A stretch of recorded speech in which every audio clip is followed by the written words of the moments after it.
Okay, I'm here. I'm sorry. I had to refill my coffee. Good morning, good morning, good morning. And I thought I had enough to get me through this morning's segment, but I guess I don't. Good morning, Gamecock Jenny. Good morning, Wisco Gal. Good morning, Snuggle. Damn it, Mandy, you're driving. Hi, Savage. Yes, I have an appointment at 11. So good morning, good morning, good morning. Whoo, we have all kind of news this morning. I think we're going to go around the world. Um, so I was ooh, I just want to say something. I listened to Amber's live yesterday, which everybody saw me in there. And I'm going to say this. Danny, you were mistaken. I didn't bring my sister here to bully. I'm going to say this one more time. My sister is the one that told me what was posted. My sister is a grown woman. I do not control my sister, nor do I care what's being said about me in any sector. They don't know me. With that being said, I don't speak on you. Don't care to speak on you. Don't speak on me. That's what I have to say. And stop putting out all of this false narratives without any proof of anything you're saying. But if you bother to listen for yourself, you would know exactly what happened. So, again, and I found out yesterday that I'm running with Amber. Didn't know that, but okay. Thank you for informing me who I'm running with. So, again, please get information correct before you put it out there on the internet, because there's all kind of factual things that I can bring to the internet. Okay? So, good morning, Ghostface. Good morning, Mr. Jimenez. Good morning, Sarah motherfucking Z. I see you. I think yesterday when you came in, I was reading my notes and I didn't see you. Hi, Simply Sophie. Good morning. You're diamond painting. Which one are you doing, Sophie? Thank you. I don't have to bring my sister to do shit. Nothing. Not a thing.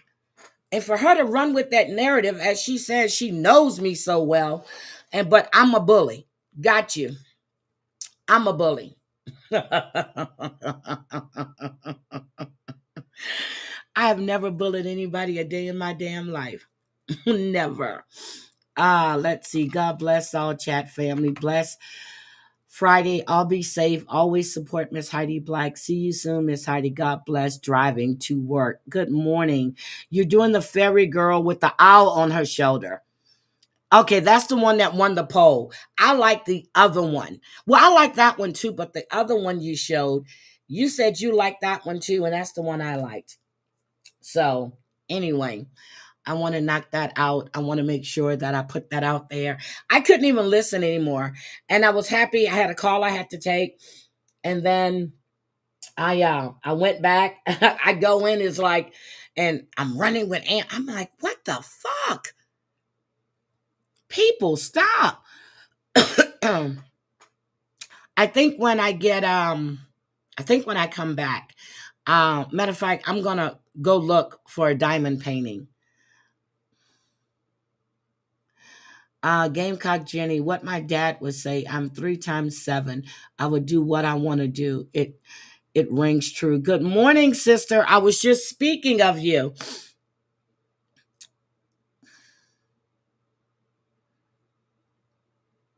I was just speaking of you, sister.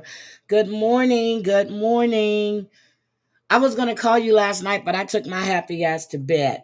To bed.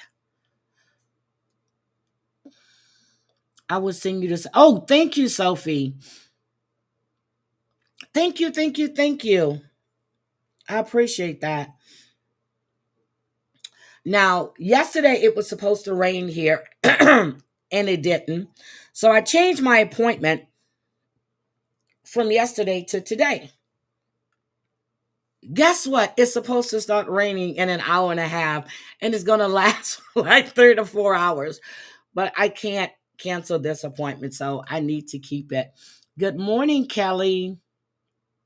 What you said? Oh, yesterday in Amber's live, I found out that I brought you to the internet, according to Danny, to bully. I guess nobody understood that you're the one that informed me of what was posted on that community tab. But I brought you to the internet to bully. And I found out yesterday that I was a bully. I had no idea. You're working on sun catchers and wind chimes. So much fun being creative. Oh my God. I want a sun catcher. How are you, Kelly? Nice to see you. So anyway, um, I'm just I didn't go back to finish listening. I started listening to the parts that I missed, but I said, no, you know what? I don't want to hear any more of this shit. So I didn't listen. Anyway, let's get to there's some disturbing news coming out of what is it, Sunny Isles, Florida? I think it's Sunny Isle Beach, Florida. No, you don't have to go live and well, you know what? I don't want to bully you, okay? But you don't have to go live and discuss anything. Oh, Wisco Gal, you'll make me one? Thank you. No, so there is some disturbing news that's coming out of Sunny Isle Beach, Florida. Now, we know Tyreek Hill, okay? We know Tyreek Hill. He's the wide receiver for the Dolphins. Tyreek Hill was stopped on his way to the opening game this season. I showed the video. He was driving. Cops pulled him out of his car, handcuffed him. All his teammates started jumping out the car. Hey, hey, hey, that's Tyreek. That's Tyreek. And the cop was really being rude. The team manager came, the team owners came, and they unhandcuffed him. And, and then he went to the stadium. Tyreek is 34.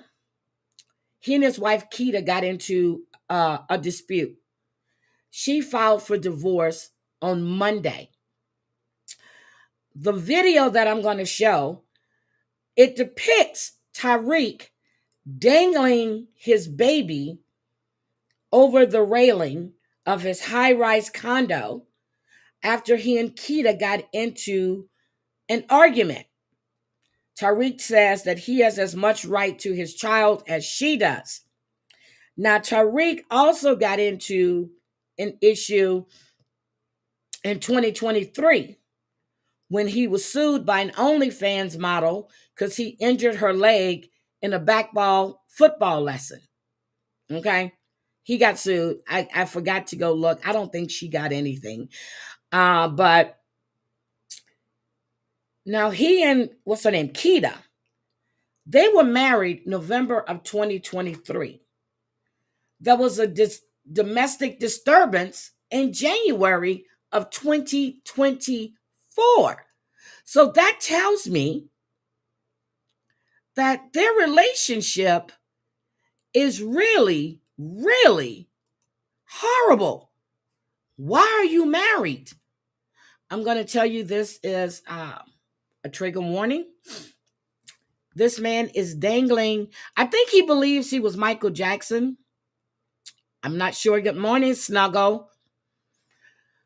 Hi, Daddy's disappointment. Good morning. Let's see. I just want to make sure I didn't miss anyone before I play this video. Okay. I didn't want to miss anybody. All right, here we go. Shocking story that you'll only see on Local 10 News involving Tyreek Hill. Police called to de-escalate a situation involving the Miami Dolphins superstar, his wife, daughter, and mother-in-law. Let's get right over to Local 10's Rosh Lowe live in Sunny Isles Beach with the exclusive. Rosh. This was a very concerning call to police, and it came from the mother-in-law of Tyreek Hill. The mother-in-law concerned about her daughter and the couple's baby. You're looking at exclusive video of Tyreek Hill on the balcony of his Sunny Isles condo Monday as police are responding. Battery to the daughter, the subject is the husband on scene. The call goes out. Police race to the Porsche Design building in Sunny Isles Beach on Monday. Subject is Tyreek Hill. The mother-in-law of Miami Dolphins star wide receiver Tyreek Hill calls the cops. The call goes out as an assault in progress.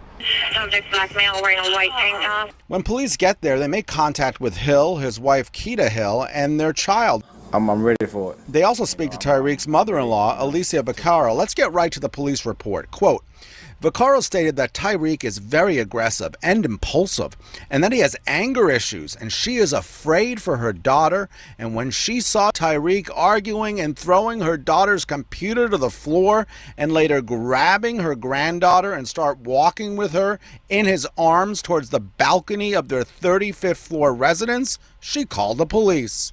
Get out! Get out! Remember last September when he was pulled over by Miami-Dade officers outside Hard Rock Stadium on game day? Those traffic citations were eventually dropped. Straight out of the police report, Tyreek's wife tells cops that her arguments with Tyreek are becoming more frequent. When she told him he wasn't involved enough with the baby, she says he grabbed the baby, and she's now in the process of filing for divorce. She filed on Monday. No charges in this case. Both parties stated that the argument never became physical, even though officers observed a light redness mark bruise on the mother's left upper chest and questioned her about it. Okay, now let's get to a statement from the Miami Dolphins. Hi, Texas put out girl. a short time ago. It reads, quote, on Monday we were informed that the police were called to Tyreek Hill's home. All right, and after conversations with Tyreek and members of his family, the police departed the residence without further incident, and the case was closed. We have since been in communication with Tyreek and the NFL and will have no further comment on this matter. Back out here live, it is also important to note that Tyreek's wife did not want to write a report on this case. We're live in Sunny Isles Beach. I'm Rosh Lowe, Local 10 News. A story that is now going viral. Rosh, thanks a lot. Now, when they said, I just want to stop it. So when they said that he was dangling the baby, he wasn't dangling that baby.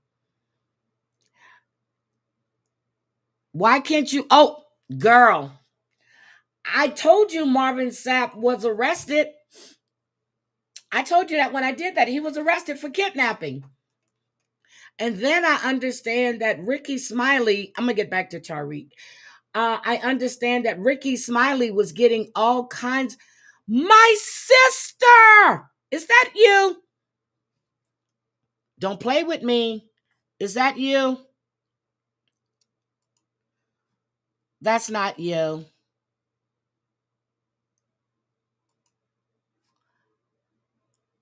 That's not you.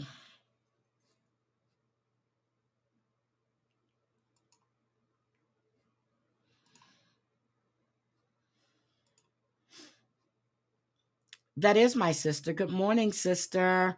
I love you. But when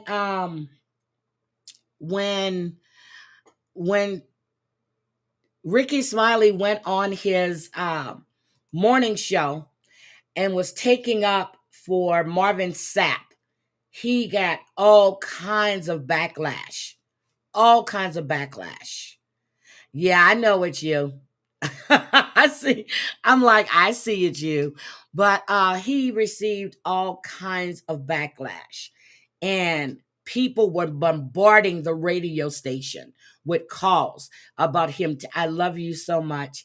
I saw what you sent to me too. Yes, guys, that is my other sister. So they got bombarded with calls about Ricky Smiley taking up for a man that's being a predator on the Black community. So, and Ricky's defense was the fact that it wasn't even in his church, but it was to benefit another community. It was still a Black congregation. It was still a Black congregation. 1,500 people. You locked the doors of the church and wanted all 1,500, well, people in the congregation to give 20, and anybody that was on the stage with you, they wanted 100. They wanted you to give $100. Have you lost your mind with the price of shit that's out here these days? With the price of food, with the price of, well, gas went down. Gas went down. People are struggling. But I'm going to say this. I don't care if you don't have any money or not. I'm going to need you to donate to the congregation, okay? Anyway, let's get this going. So that was the disturbing story that I had out of Florida. Yes, Texas girl. He locked the doors of the of the church. 1,500 people in the church. He locked the doors. He wanted $40,000. Everybody in the church, in the congregation, he wanted $20 from. Everybody on the stage, the deacons and the whoever else, he wanted $100 from. Hi, Jesus. Good morning. And he locked the doors. Let's talk about this helicopter. Good morning to you, Kirsten and Craig. Look over my shoulder here. You'll see we're starting to see some activity here on the dock near where that wreckage remains in the water this morning. We are expecting those dive teams to get back in the water shortly here. Major parts of this helicopter still need to be recovered from the water. The dive teams wrapped up here last night around 9 o'clock. We do have one confirmed aircraft in the water. Looks like it's 206. Please keep your eyes open. You guys see anything in the water, please let us know. It's New York helicopter. Gut-wrenching images show the moments this helicopter plummeted into the Hudson, killing all 6 on board. A family of Spanish tourists, including young children, and the pilot, who were all confirmed dead shortly after the crash yesterday afternoon. Harbor units and dive teams from the city trying in vain to save those on board. The sightseeing tour from New York helicopters lifted off from the downtown heliport around 3 o'clock in the afternoon. Damn. 19 minutes after circling Manhattan, the aircraft broke apart midair, according to that eyewitness video. As crews removed the overturned wreckage into the night, tragically debris from the Bell 206 helicopter did wash on shore. That included a leather seat and a sneaker. This morning, an NTSB investigator saying the big question here is, what was the sequence of events that led up to this? Look at this shit. They'll start with looking at maintenance records to see if there was any maintenance that had been done on the helicopter in the hours or days. Yes, he was at a convention. It was not for himself, but he also said he needed $2,000 to renew his license, and it was for something else, but it was for that community. Yes, you're absolutely correct.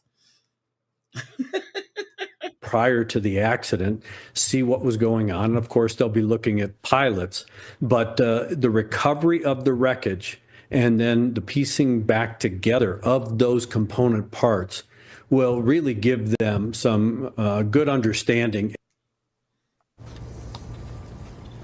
And back out here live in Jersey City, giving you another look at the dock here near the wreckage where dive teams are getting ready to be back in the water this morning. Jersey City handling this investigation yesterday before handing it off to the NTSB. We are expecting an update from the NTSB later today. Of course, the big looming question still here, was this a mechanical failure or something else? Lots of questions here as this investigation gets underway. Now, for more on what happened here yesterday, I'm going to send it over to my colleague, Justin Finch. He is over on the other side of the river, Justin. Girl, when I heard this story yesterday, I was in somebody's chat. I think it was Amber's chat. I'm trying to remember. That's the only chat I was in yesterday, I think. But Amber's chat, and I thought about when Nathan and his wife had taken that tour in the helicopter on their anniversary. And I remember because they videotaped it and he was really excited about it. And when I saw this shit, I was like, oh, God. And I remember we went to Vegas that time with my sisters, and they wanted to take the helicopter ride. I wasn't going. But anyway. Julie, good morning. That's right. Just across the river from you, we're less than an hour before that crash yesterday. That Spanish family of 5 and that pilot took off from this downtown Manhattan heliport in that sightseeing helicopter. And then minutes later, that chopper beginning that deadly descent into the Hudson River with many nearby hearing and seeing the impact. It's just breaking out to the internet now. The sound was like a crack, and then suddenly it was like, oh, what's going on? I heard like a very loud noise, so I thought I could sense that it was a crash or something, because it was so loud. Without warning, that roaring boom echoed across Jersey City around 3:15 Thursday afternoon. Authorities now linking it to the sound of the crash of a helicopter from sightseeing company New York Helicopters. Images capturing the sights that witnesses describe spotting on the ground. Portions of that chopper appearing to suddenly fly off in midair just before the chopper itself spiraled into the Hudson River below, then crashing upside down near the Hoboken-Jersey City line. Some witnesses saying they called 911 and others say they ran towards the water. And then the tail came off and then just flipped over in midair and started falling into the ground. Propeller still propelling without the plane helicopter as it was falling. Now, I ran out this way here and I saw it was thick in the water. At that moment, it was nobody there. Oh my God, my prayers are for this family. And back live, as Julie mentioned, dive teams returning to the Hudson to begin efforts there today. We are told from witnesses that yesterday, after that crash, they saw first responders arrive quickly to that scene. Divers go in and try to rescue all of those victims. Of course, we now know that all 6 aboard, including that family of 5 and their children, were killed in that crash. Kirsten, Craig, back to you. All right, and Justin, we might as well mention that this is also reigniting debate about those sightseeing helicopters over Manhattan. That's right, Craig. And over here in the river as well from Jersey City, many are saying they are seeing far too much of this activity in their airspace, and they're concerned about the safety of those above and below and people who live near the shoreline as well. The Jersey City mayor says it's been an ongoing complaint for years, and some are wondering now what kind of changes this could spark down the line. Okay, I want to stop. Did we... You remember when they had all the drones that was flying above Jersey and all this stuff? We haven't heard any more about those drones at all, nor have we seen any more videos about all the drones that was going on in that area. Live here in Lower Manhattan, Justin Finch, Pix 11 News. Right in Kirsten, back to you. People saying, what a close call it was, too, with that debris raining down from the air for people who are on commuter ferries as well. Justin Finch, thank you for your reporting. And obviously, so many questions still about this crash. Pix 11 tracking all the latest. Thank you. Thank you, Justin. Thank you. But my God. Oh, my God. And that's true. So the helicopter just broke apart. Why would a helicopter just break apart in midair? My question is, was it hit by something? This shit is crazy. But we're going to talk more about Oscar Omar, which is a 13-year-old little boy. I love you. Thank you for coming in. I'm trying to take care of myself, sister. I felt a cold coming on. I love you, love you, love you. So, Oscar Omar is the little 13-year-old boy that was K'd by his coach, his soccer coach. So we're going to hear more about that. Edith, sister 2 is coming back. And then they've done a deeper investigation into it. So we're going to look at that in a few minutes. Let me see. They reported on in a month or so what the drones were, I believe. Okay, I didn't even hear that. You're back, sister? Sister, our other sister is in the chat. So we have a death toll rise in Kentucky with all of this bad weather that they had. This was reported an hour ago. And let's take a look at this. I'm serious. This reminds me of Houston. When we have all of this severe weather in Louisiana, when we have all this rain, when I saw all of this going on, and Kentucky and has died because of the state's devastating floods. Governor Andy Beshear says the person. Let's play this again. A 7th Kentuckian has died because of the state's devastating floods.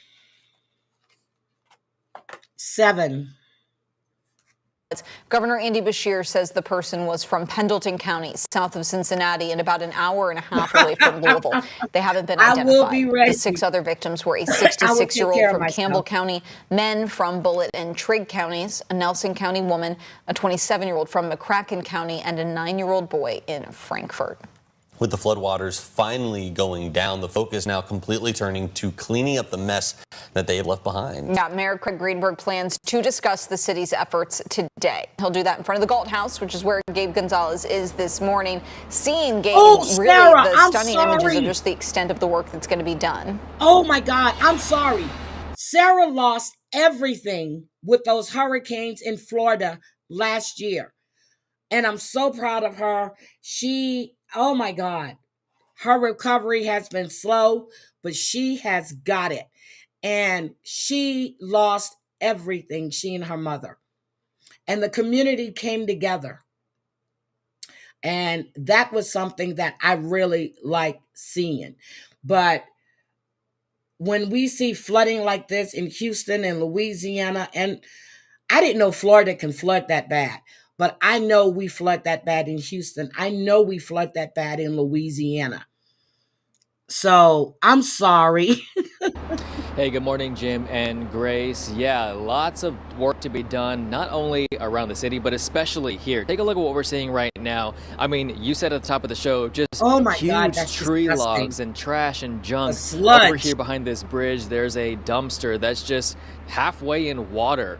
Now, all of this needs to go back down so we can start cleaning up this area right here. Now, the mayor's office says Public Works is assessing the debris and damage. The city is working with its emergency debris contract. It's not just the flood waters either. You got to remember, especially during a hurricane, when you have to evacuate, you have no power. Think of all these grocery stores where they have all the food they have has gone bad.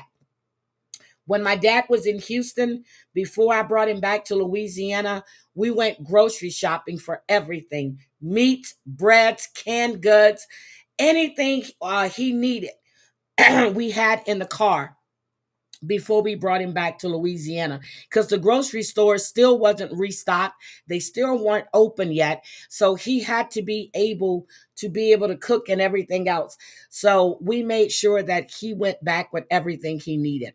And he had so much fun in HEB. My God, that man had fun in HEB. Tractor to expedite clearing areas as the floodwaters do recede slowly but surely. Now, if you're a home or property, if it's damaged and you want to clean up, the CDC advises wearing personal protective equipment when cleaning up after a flood to avoid injury and exposure to hazardous materials. And essential gear includes waterproof gloves, boots, long clothing, goggles or safety glasses, and an N95 mask. We will talk about more precautions and more safety measures that the CDC recommends in the next half hour. Oh my God. Banana nut scones? I'm drinking coffee, but I don't have any banana nut scones. I don't bake. I cook. I can bake. I just don't like shit getting under my nails. I think I'm going to have to start baking. I'm going to gain 40 pounds. I'm going to start baking. But I made some. Oh, I'm going to make some pecan candy. Be quiet, too. I'm going to make some pecan candy. I'll bring you pecan candy. I will make some pecan candy. And I'll bring you some pecan candy. of GMK. So what do you do if you have large debris like you see right here? You can use one of the city's free storm debris drop-off sites. They're open from 2 until 7 o'clock today. We all want one. There are 9 locations, including Shawnee Park, the Hubbards Lane Recycling. Guys, I wish I can show you when my sister did a tea party for her grandkid's birthday. The little finger sandwiches, when she does appetizers and she bakes. See, I do all the cooking. You're going to hurt me too? I cook and I love to cook. Leslie cooks, 2 cooks. We all cook. But when Leslie does a party, like we used to do, like the girls' night out, and, you know, she makes all these little cute appetizers. She has everything laid out and she makes me fucking sick. She makes the cutest little thing. Bye, sister. But she does. She makes, oh my God, the spread she puts out with the dishes and the little tower. It just makes me sick. It makes me sick. Center and the Public Works Yard on Lower River Road. Now we do have a full list on our website, WHAS11.com. I'll talk to you guys later. Now drop off for Louisville. It's for Louisville residents only, and you will be asked to provide your address. And there are accepting only tree debris. So don't forget that. Now, you may also be seeing some potholes. We saw a lot of those potholes in that storm in January because of the weather. If you see potholes, you can report them to 411 by calling 411. You can also report them online as well. And Waterfront Park. Waterfront Park is looking for volunteers to help clean up Waterfront Park. If you want to volunteer, if you're with a group or a school or your work, I just said I was going to make help clean up Waterfront Park. All of that information is on their website. And lastly, don't forget, turn around, don't turn to see any barricades. Jim, Grace. I'll make it the day before. I have everything I need in here to make it.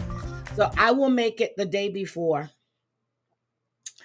Hi, Joy. Good morning. So I will make it the day before. Welcome, Joy. How are you? Lord, y'all got me talking about food. And she's baking scones. Shit.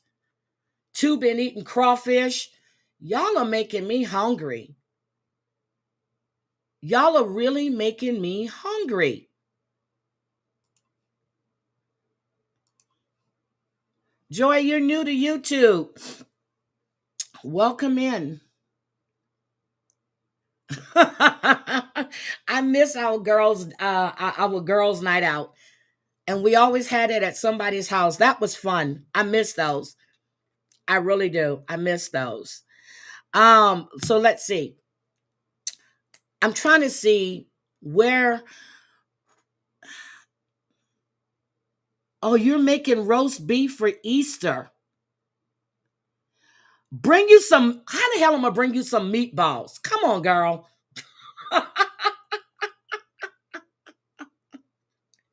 You bring me my pickled. Okay, you bring me my pickled pigtails. I'll bring you some frozen meatballs. You got to figure out how to keep them frozen until you get home.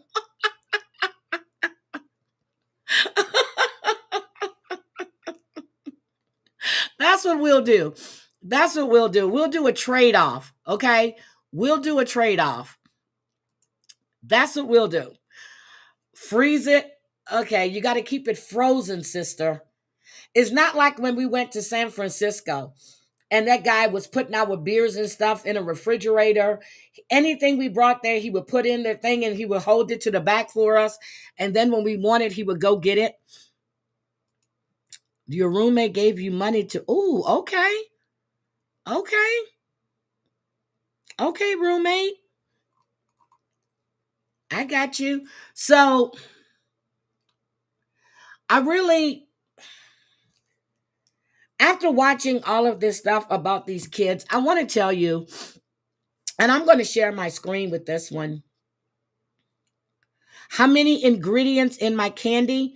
So I use 2.5 cups of sugar to 1 can of pet milk and pecans. I'll use a little vanilla extract, maybe 2 capfuls. So that's how I make my candy. Some people use 3 cups of sugar. I don't like it. Hi, Downette. Good morning. Yes, I love pickled pigtails to go in my cabbage and my greens. I don't use 3 cups of sugar because I don't want a whole lot of sugar. So I'll use 1 can of pet milk, evaporated pet milk, 2.5 cups of sugar, and pecans. And then as I'm stirring and stirring and stirring, I'll add like 2 caps full. Oh, and butter and vanilla extract. That's it. That's all you do. Pet milk is the evaporated pet milk. Carnation.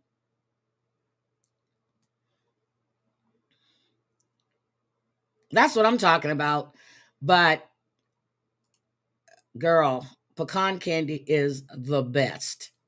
It is the best. So I want to show you guys something. So we're talking about, remember I told you about the other representative that was arrested for trying to get with, what was it, a 14-year-old?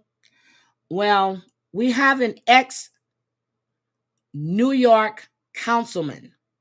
Now, this man was also arrested and was in federal prison for bribery. Here he is right here. Okay? There is Daniel James Hollerman. There he is, right there.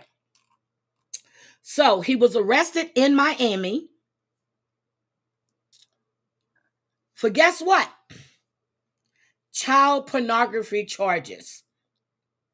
He's 53 years old. And he was arrested at Miami International Airport this past Saturday on charges of possession of child pornography and transportation of child pornography. According to the criminal complaint, U.S. Customs and Border Protection agents searched Holleran's iPhone as he arrived at the airport and found several videos of child pornography in a hidden folder. At least 35 videos showed young children performing various sex acts. Young children. Yes, condensed milk, but we call it evaporated milk, condensed milk. But he had 35 videos, 35 of young children performing various sex acts. What does a child know about sex acts? So the CPD officer also found a text conversation on Telegram that included Holleran had purchased child pornography. They found 1,362 videos stored in a hidden folder. And Holleran told officers around 2/3 to 3/4 of the videos depicted child pornography. He stopped at Miami International Airport after arriving on a flight from Cuba. On his way to New York, he was booked into Broward County Jail before he was moved to federal detention in Miami. This is a New York City councilman, an ex-councilman. What made them check his iPhone is what I want to know. And like I told you, he had already been sentenced. He had served 10 years in federal prison. And that's because it was a scheme to help a Democratic state senator run for mayor as a Republican. So in addition to that bribery and fraud conviction he had, and he's a Queens Republican, was also convicted of taking payoffs from what he thought were developers who wanted him to funnel city money to them. The men were actually working for the FBI. Halloran had been elected to New York City Council in 2009 and served until 2013. Now, if we say he was convicted in 2015, that means he just got out. If he served 10 years, or maybe he didn't serve all of his 10 years. But if you go to federal, that's day for day, I thought. Federal was day for day. Good morning, M. Witt. An ex-New York City councilman. Child pornography. Were they watching him on Telegram? Remember, we were talking about Telegram the other day. Were they tracking him? He was coming in from Cuba. What was he doing in Cuba? Landed in Miami, went through customs. I've never had my phone searched going through customs. Has anybody went through customs and they've searched your phones? I have to ask my sons if they ever searched their phones. I don't think so. I think they had to be watching him. They had to be watching him.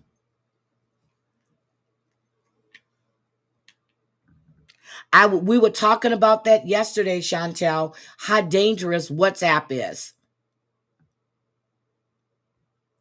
It is very, very dangerous. And I tell you, I got a message yesterday on WhatsApp talking about hello.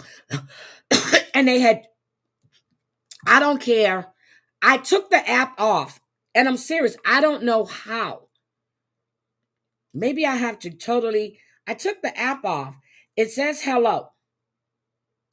I don't know you. And then they kept adding me to groups. Why was he in Cuba?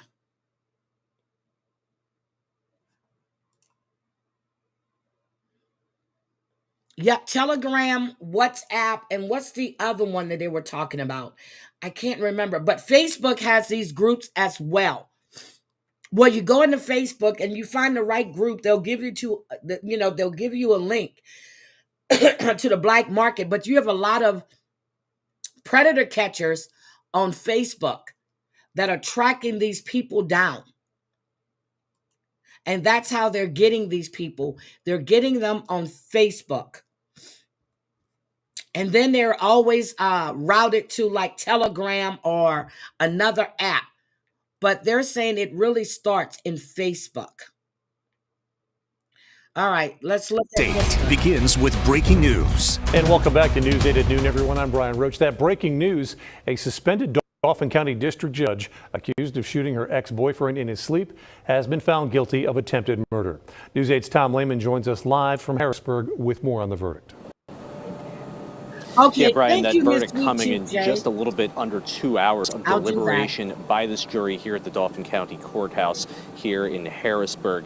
And they found And the only reason that I had to put WhatsApp back on is because my daughter-in-law is in London, and she sent me some files with pictures and some ring cam footage. It was too big to be sent in an email, so she sends me stuff through WhatsApp. So I will update my settings. Sonia McKnight guilty of attempted murder as well as aggravated assault in this case that stems from what prosecutors have argued from the very beginning was an incident involving her shooting her ex-boyfriend who had just broken up with her a week prior at his Susquehanna Township home. This incident happening last year, February 2024. Prosecutors saying McKnight was the only person who could have shot her ex-boyfriend, Michael McCoy, in that home. McCoy said he could not see when he woke up in excruciating pain during the overnight hours of February 10th. He couldn't tell who shot him, but he was adamant that he did not shoot himself. And to his knowledge, McKnight was the only other person in the home when he went to bed. We heard from Cumberland County District Attorney Sean McCormack just shortly ago about the case. He was prosecuting to help avoid any conflicts of interest with county and state law enforcement. I think what I talked about in my closing is using your common sense. That's what I urge the jurors to do. There were 2 people in that house, and only 2 people in that house, and one of them, the one who was shot, said he did not shoot himself. The logical conclusion is the other person did it. The McKnight was led out of the courtroom after the verdict was read in handcuffs. She was being taken to the Dauphin County prison as she had her bail raised to $3 million after the convictions occurred earlier today. A sentencing is set for May. However, her defense attorney indicated that he intends to appeal the verdict that came out of court today. He said that he simply just does not agree with what prosecutors argued and that McKnight did not shoot McCoy. But again, she will face sentencing in May and was taken to the Dauphin County prison after the verdict was read today. Again, Sonia McKnight, district judge here in the Harrisburg area, convicted of attempted murder and aggravated assault. So, okay, let me tell you what happened, okay? He went to bed. He don't remember, but he had the gun. And he accidentally shot himself, but he didn't realize because he had been drinking. Okay? That's what happened. The judge would never, ever.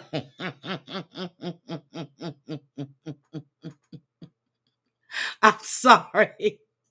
I'm sorry. I'm sorry. I just can't. She was the only person in the home. She was the only person in the home. Who shot him? Who shot him? That's all I want to know. Who shot him? If the judge didn't shoot him, who shot him? Now, this story, the next one, is about a mother and her 3 young children that were found deceased in their Oregon home. And yeah. We went to Florida. We went to Kentucky. Now we're heading over to Oregon. Here we go.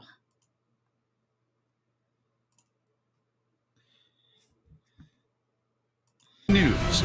And that breaking news, Washington County deputies have just released the names of the mother and 3 children found dead in a home in Cornelius. Deputies say they found 37-year-old Hong Fong Lei and her 7-year-old son, 5-year-old daughter, and 2-year-old daughter dead in a building next to their homes.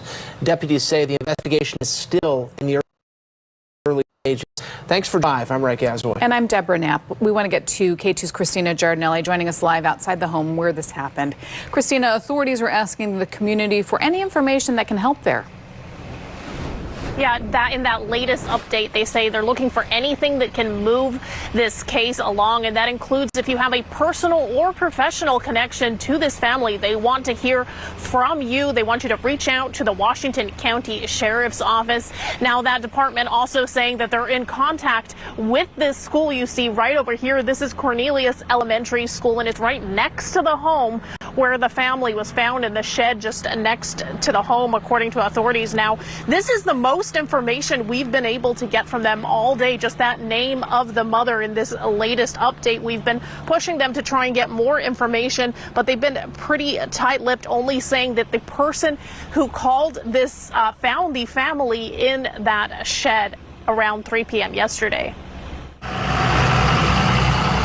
Neighbors in shock over the death of a 37-year-old mother and her 3 kids, 7, 5, and 2. All found in this home at the end of a quiet street in Cornelius. Elija Garcia in tears as she delivers flowers and teddy bears to the home. Thank you. I spoke to her in Spanish and we translated it. I feel very sad that these things happen here in the neighborhood. She says she did not know the family personally, but often saw the mother walking her kids to and from school. These things should never happen. They have 3 kids. Oh, that's why we are so. Why are you on camera? You might get in trouble. So sad. I think the whole neighborhood. Other neighbors in the area tell us they also did not know the family, mainly because there was a language barrier. Garcia believes this is a symptom of a distance society. We lack empathy. Oftentimes, we don't know how people are, or often we don't even know our neighbors. She says the families seemed happy. They were like all normal families. They had happy kids. The mother would pick them up from school. That's why it's incomprehensible. Now, we're still working to try and find out exactly what happened here and get any more information that we possibly can. As soon as we have more information, we'll bring that to you. For now, live in Cornelius, Cristina Giardinelli, K2 News. Christina, thanks so for that. They didn't say whether. Good morning to excuse me, whether there was a father involved. Oh, excuse me. They're not saying whether there was a father involved, if there was a break-in, just that a woman and her 3 young kids were found deceased inside a home. And that's really disturbing. Really disturbing. But I want to just lighten this up a bit. I want to talk about our favorite crackhead that went live last night.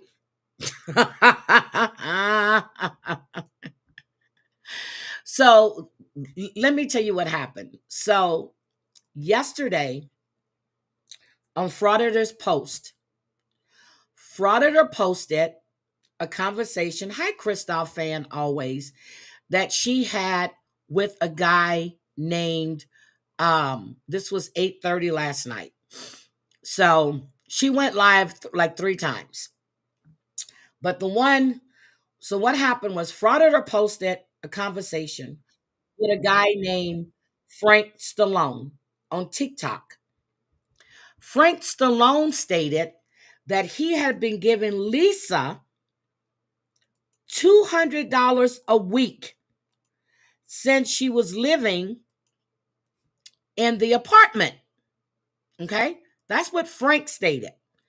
So anybody that follows Frauditor Reaper is right there. If you're not on her TikTok, she actually put a lot more of the conversation on TikTok. She was telling him that he's not helping Lisa, he's hurting Lisa. This guy has over 1,500 subscribers on his TikTok. Yes, Lisa, Miss Sweet Tuche. So when she went live, her first live, I went in the chat and I asked her, I said, why is this guy Frank Stallone stating that he's been giving you $200 a week since you were in the apartments, and why are you still online begging? Where is this $200 going? Somebody else came in the chat and said something about $230. She saw my comment. She jumped on the 230 about somebody that went into Frauditor's live with the name of Square's biggest fan, and Frauditor said it was Lisa. I don't believe that was Lisa, but Frauditor seemed to think it was. Why wouldn't she just come in under her name? Who knows? But Frauditor thinks it was Lisa. So she jumps on this instead of answering everybody, because everybody saw it. Everybody saw it. So I want you to listen. And you can hear she's lost a toothus, okay? She's lost another toothus. You can hear the way she talks lately. Her mouth seems like it's full of whatever, and she's slurping. And she's not sucking on a sucker, okay? Mandy is one of his mods.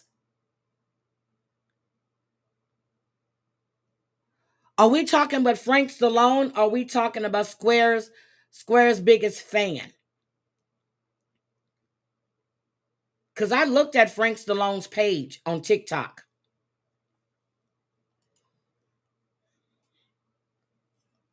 So I looked at his page.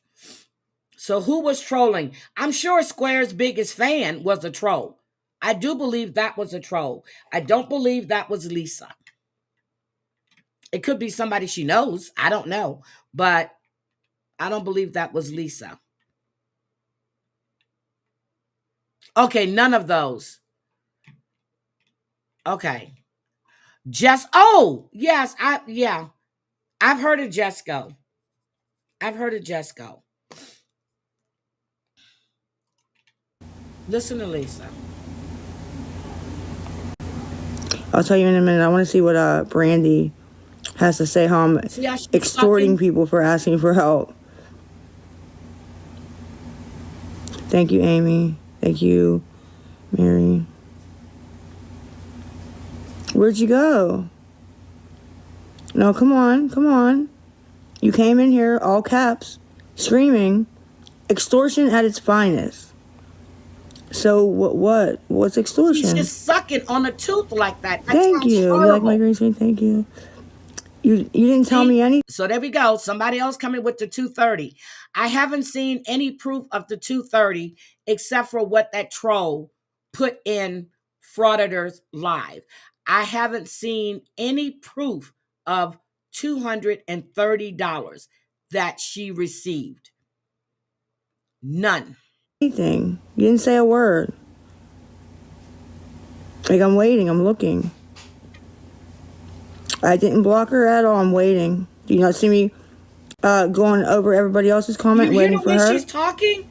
She's lost another tooth. I did not get $230.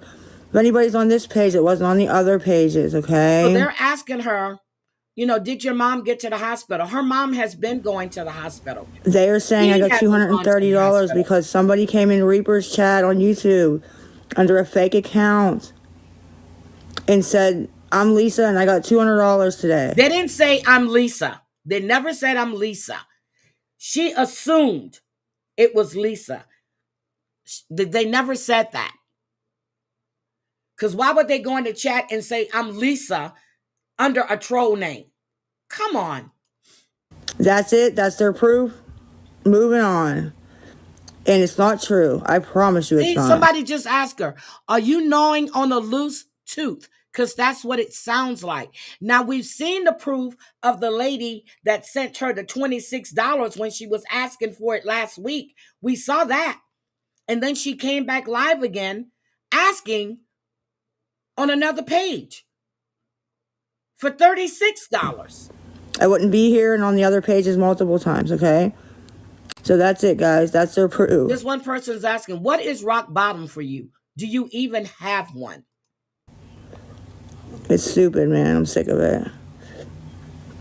I think anybody's here that wasn't over on the other ones. I'm sure it's the same people, though. First the comments off. My dad and my kids. I noticed it about a month and a half ago once I came out of my fog. I started seeing shit, and I'm like, huh, okay, all right. And that's where that comes from. It has nothing to do with, if I was trying to extort people, I'd be messaging them like, bitch, pay Lisa, you do extort people. You get on live and you put out their names. You put out the money they've sent to you. You threaten people if they don't send you money that you're going to start putting out everything. That's extortion. That's what that is, Lisa. Extortion. $20 or I'm putting your fucking name up. Not one person got that message from me, not a one. So it ain't about that. Okay? The people that went up the other day, it was about their nasty messages about my dad and my kids. Most people didn't send you now the ones that go up probably tonight are going to be about exactly what I.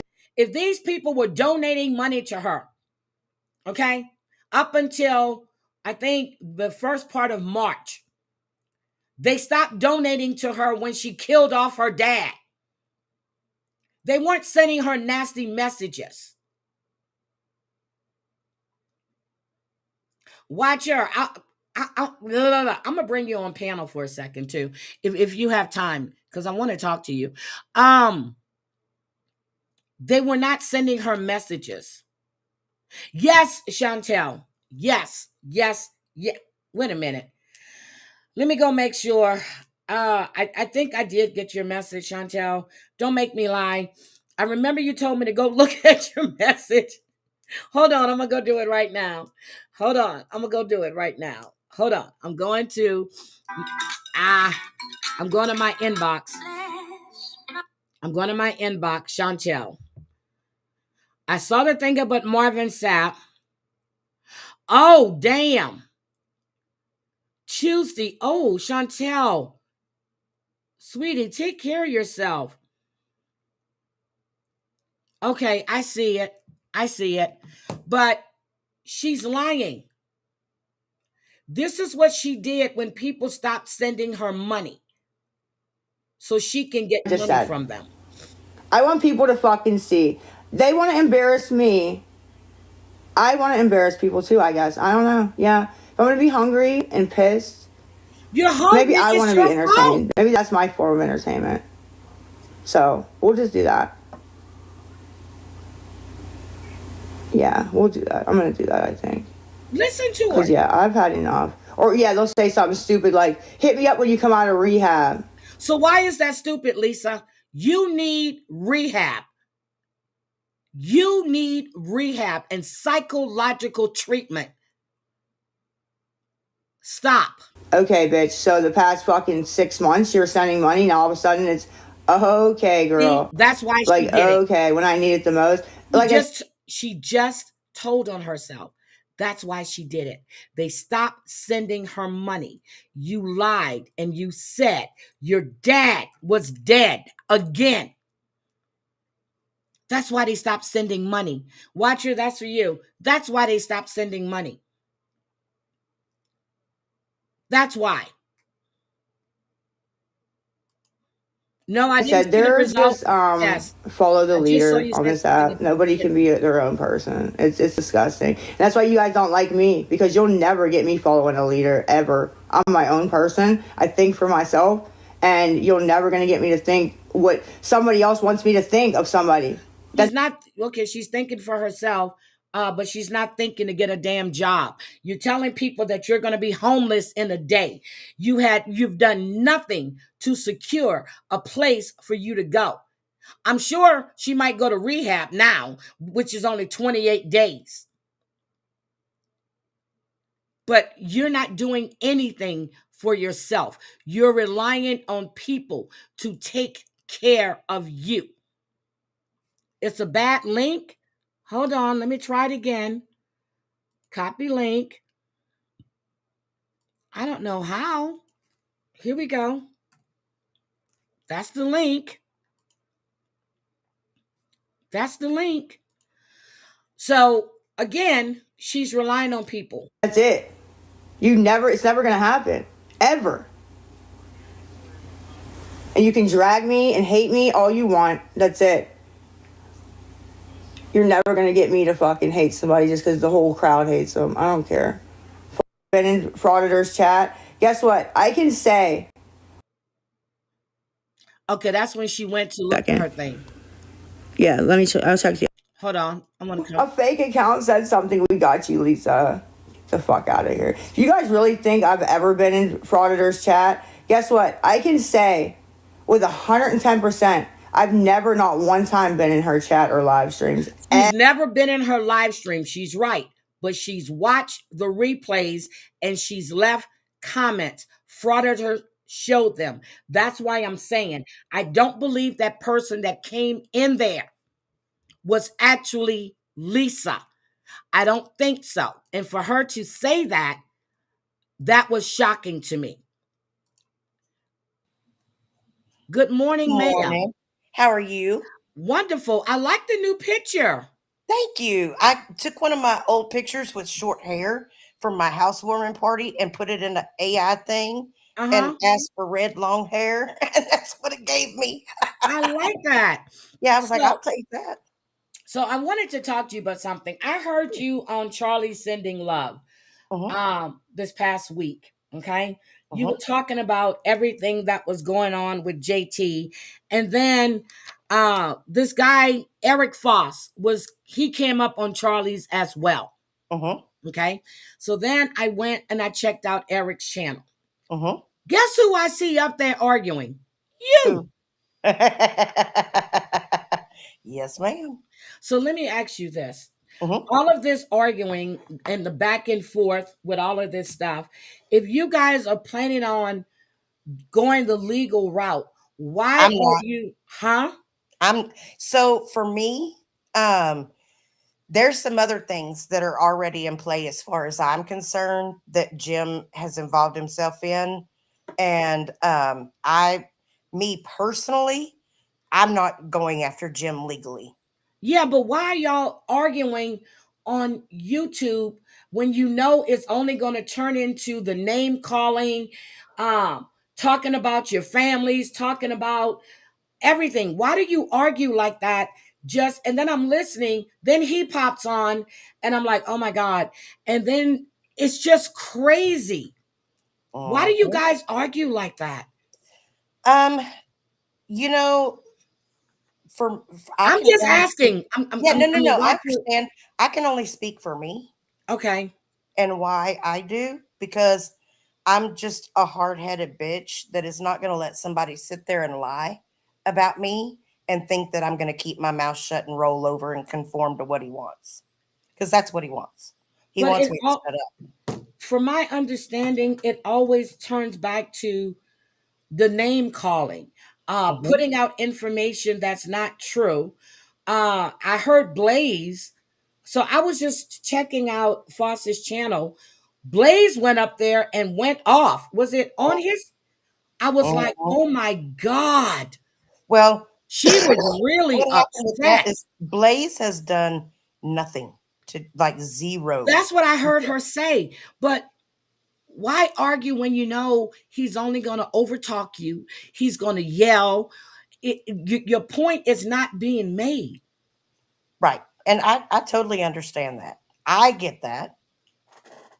But it's a conversation I could have with you behind the scenes. Yes. I'm not going to talk about it openly. Yeah, I get it. But I can't understand it because I was like, okay, they know how it's going to turn out.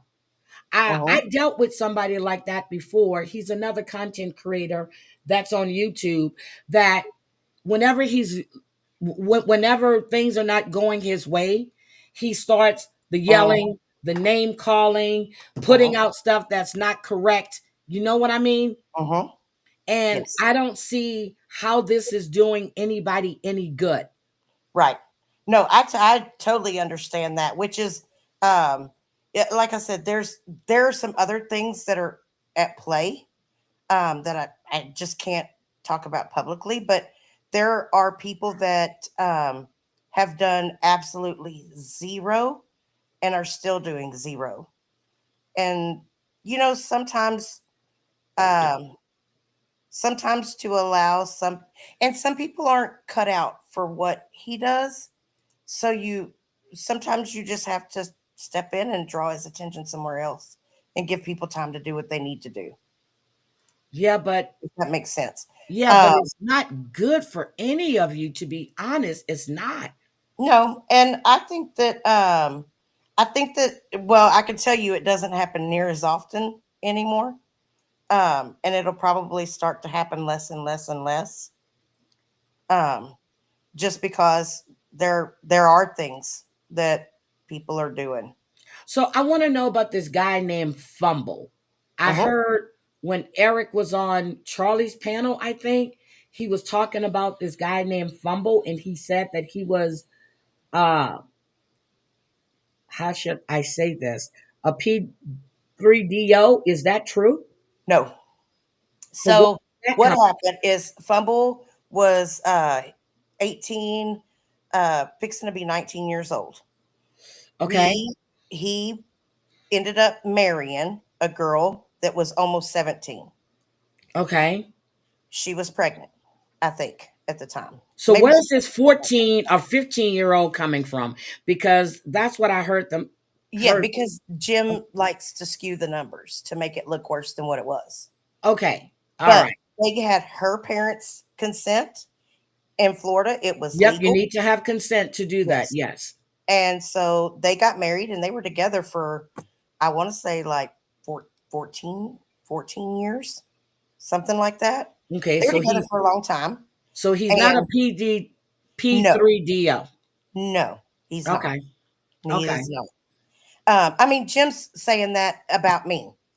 So. Well, I didn't hear that about you. I just heard when Eric was on Charlie's panel. Yeah, I didn't hear that about you. I didn't hear that at all. Oh yeah, he says he's got an interview with someone that says that the reason my son went off the rails and is in prison is because I SA'd him when he was a child. What? Yeah. Yeah. What? That's what he does with everybody. I mean, look what he with Johnny Yarbrough. He pushed that Johnny Yarbrough was a PDF file. I heard that too, that he was a PE30, and that's not true. So there is no legal documentation anywhere of that. None, zero. Jim called Johnny Yarbrough's family that Johnny hadn't talked to in probably 30 years or better. Mm-hmm. And that's what they were saying. So Jim took that and he pushed that narrative. But why would the family say that if it's not true? I have no idea. Hi, not my real name. Yeah, but why? See, I'm serious. Why would a family say that if it's not true? So I know that one of the stepchildren that the mother still had in the home that was a grown adult is a registered SO. Okay. So Johnny would have been somewhere around probably 8 to 10 years old when he was removed from his home. So Johnny was removed from his home. Correct. He was removed from his home. The other kids were allowed to stay. And from what so Johnny's told the story two different ways. At first Johnny was the oldest, which I believe that he is the oldest of the siblings. Not my real name. That's Watcher of Crazy. You just said hi to her. She look, but and then then at one point he had said that he was the youngest, and one point he said he was the oldest of the siblings. I don't really know. So it sounds like to me that he is or might be a PD30. I'm serious. If your family, now maybe Jim made that up, don't know, but if his family is saying that, there has to be something to it. Yeah, and then that was 2.5 years ago that Jim talked to those people. Okay. Then last year, Jim got in touch with one of Johnny's uncles and had him up on his panel. And the uncle said that he didn't know about the situation with the younger kids, that once Johnny had come back at one point and I guess stayed with him for a little while. And then there was some girl that Johnny was staying in a hotel room with. And that girl said that Johnny took off after he had diddled her children. So why would she say that? Well, he got paid $200 by Jim. But that doesn't mean he's going to, okay. Somebody can pay me money. I'm not going to say something that's not true. That's you. I mean, not everybody is like that. But if his family, not just the uncle, but he's talking about something totally different about some girl he was with that had kids. Did anybody ever look into this stuff? Yes. There was a deep dive done into all of it. And there's absolutely nothing out there. Johnny does have a criminal background, but it's for I think one of them was still in a car. There might be some drug related offenses maybe. And he's been very open about his drug use. But see, Jim almost pushed Johnny to the point of unaliving himself whenever he started spreading this, that Johnny was a PDF file. Okay, let me just say something else too. And I heard this. Why? Okay. I understand everybody's saying that he has a child. I also hear that somebody had his daughter to go to his father's shop. I don't know if that's true or not. My thing is, why involve other people's kids, even his child, if nobody wants their child spoken on? So I can't really speak. Now, I do know that, yes, he does have a daughter. I've seen the birth certificate. I've talked to the baby's mother. But why are you talking to the baby? See, but that's what I'm trying. Because he does it doesn't mean two rights don't make a wrong. Wait. I was not the first one to talk to her.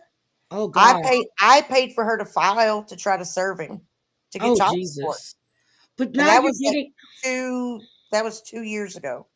but And whenever she didn't follow through with what she could have done when they couldn't, because they tried to serve him 5 times and he avoided service. When but that watch it. happened, Don't you think that's going a little bit too far? Because he does the same thing, is what's being said. Heidi, he Yes, had ma'am. already screwed up my ability to have any communication with my grandchildren. At that point, I didn't give a crap. So you did it out of spite. Oh yeah, definitely. Okay. I did. I mean, I'm just I'm trying not to going to lie. understand the things that I'm hearing. And when I be typing stuff in the chat, people be up there talking it. I don't, and I know you can't catch everything in the chat. Right. Yeah. So, and I said the next time I saw you, I wanted to bring you up. Yeah, Because absolutely. I don't I mind was asking questions. confused. Yeah, because look, I'll be the first one to say, have I handled everything the correct way? Absolutely not. Absolutely not. I have not. And I'm well aware of this. Um, I have. There was a time I hid my channel for like 2 months, went completely away. It didn't stop. The harassment didn't stop. None of it stopped. So then I was like, well, I came back in and I said, you know what? Let me just try to make peace where I can make peace. And I was good with Jim for almost 7, 8 months. Okay. And then all of a sudden one day he got this idea that I was working with somebody behind the scenes that I don't know for what. He Yeah, just started. well, I heard him mention that when I was still going in the Angels chat, when all you guys first started coming over. I Yeah. heard you guys mention that. But I was just listening like this past week, and I think it was first time I saw Eric, and I didn't know who he was. I think it was on Charlie's, and I asked who he was. And then he was explaining because he was saying that some wrong information was put out about him Right. by Bambi. Uh-huh. And I was like, what in the hell did Bambi say now? And that's when he said, well, Heidi Black, let me tell you. I went, oh God. So he was watching the chat. Oh, yeah. And then I Oh, yeah. heard him say that I think it was Rat Trap City that came in and corrected it, he said. Mm-hmm.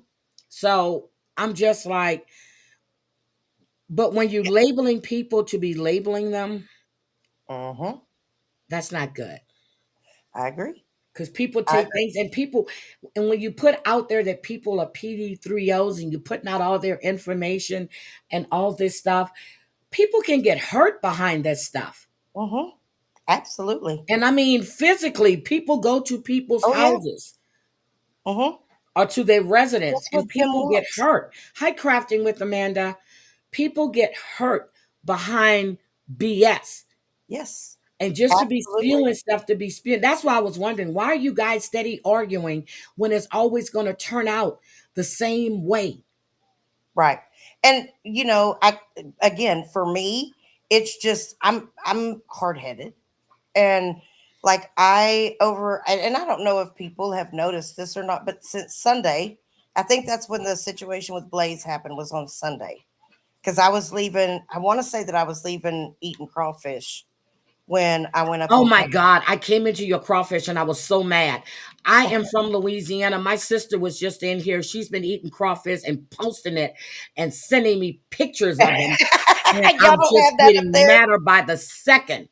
And then I hear in Texas, they're 99 cents a pound at HEB, which I would get them from HEB too, because they're pre-washed, but then you still have to purge them sometimes. Yeah. But I am so mad. I haven't had crawfish, and she knows it. She's just throwing it in my face. Oh, just throwing it in my face. And I've tried the crawfish here, the Pacific Coast ones, and they don't have the same flavoring. They're not brackish water. I can't eat those. I just can't. Really?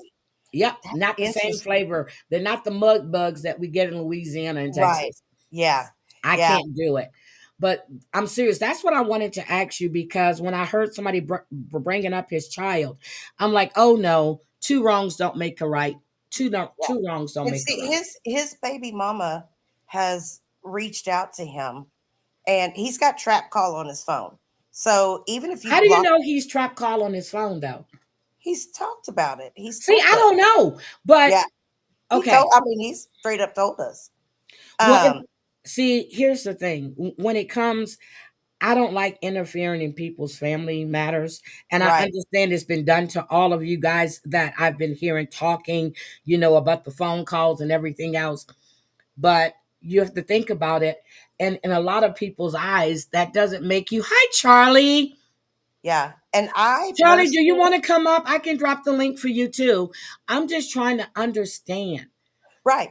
the And see purpose. with the daughter, you know, I'd heard he had a daughter long before I ever got involved in that situation. She had done an interview with another creator.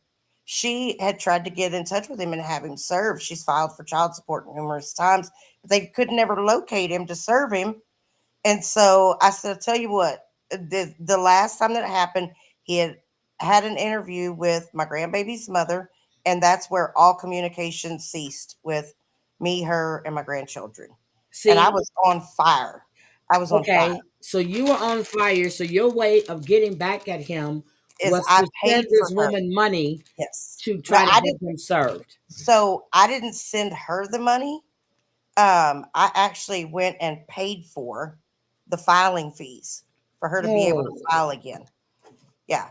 And then, so but you were upset because he interfered with you visiting your grandkids or having contact with them, and yes, your way of handling it. that's right. It's Yeah. So I I'm just told her, sorry.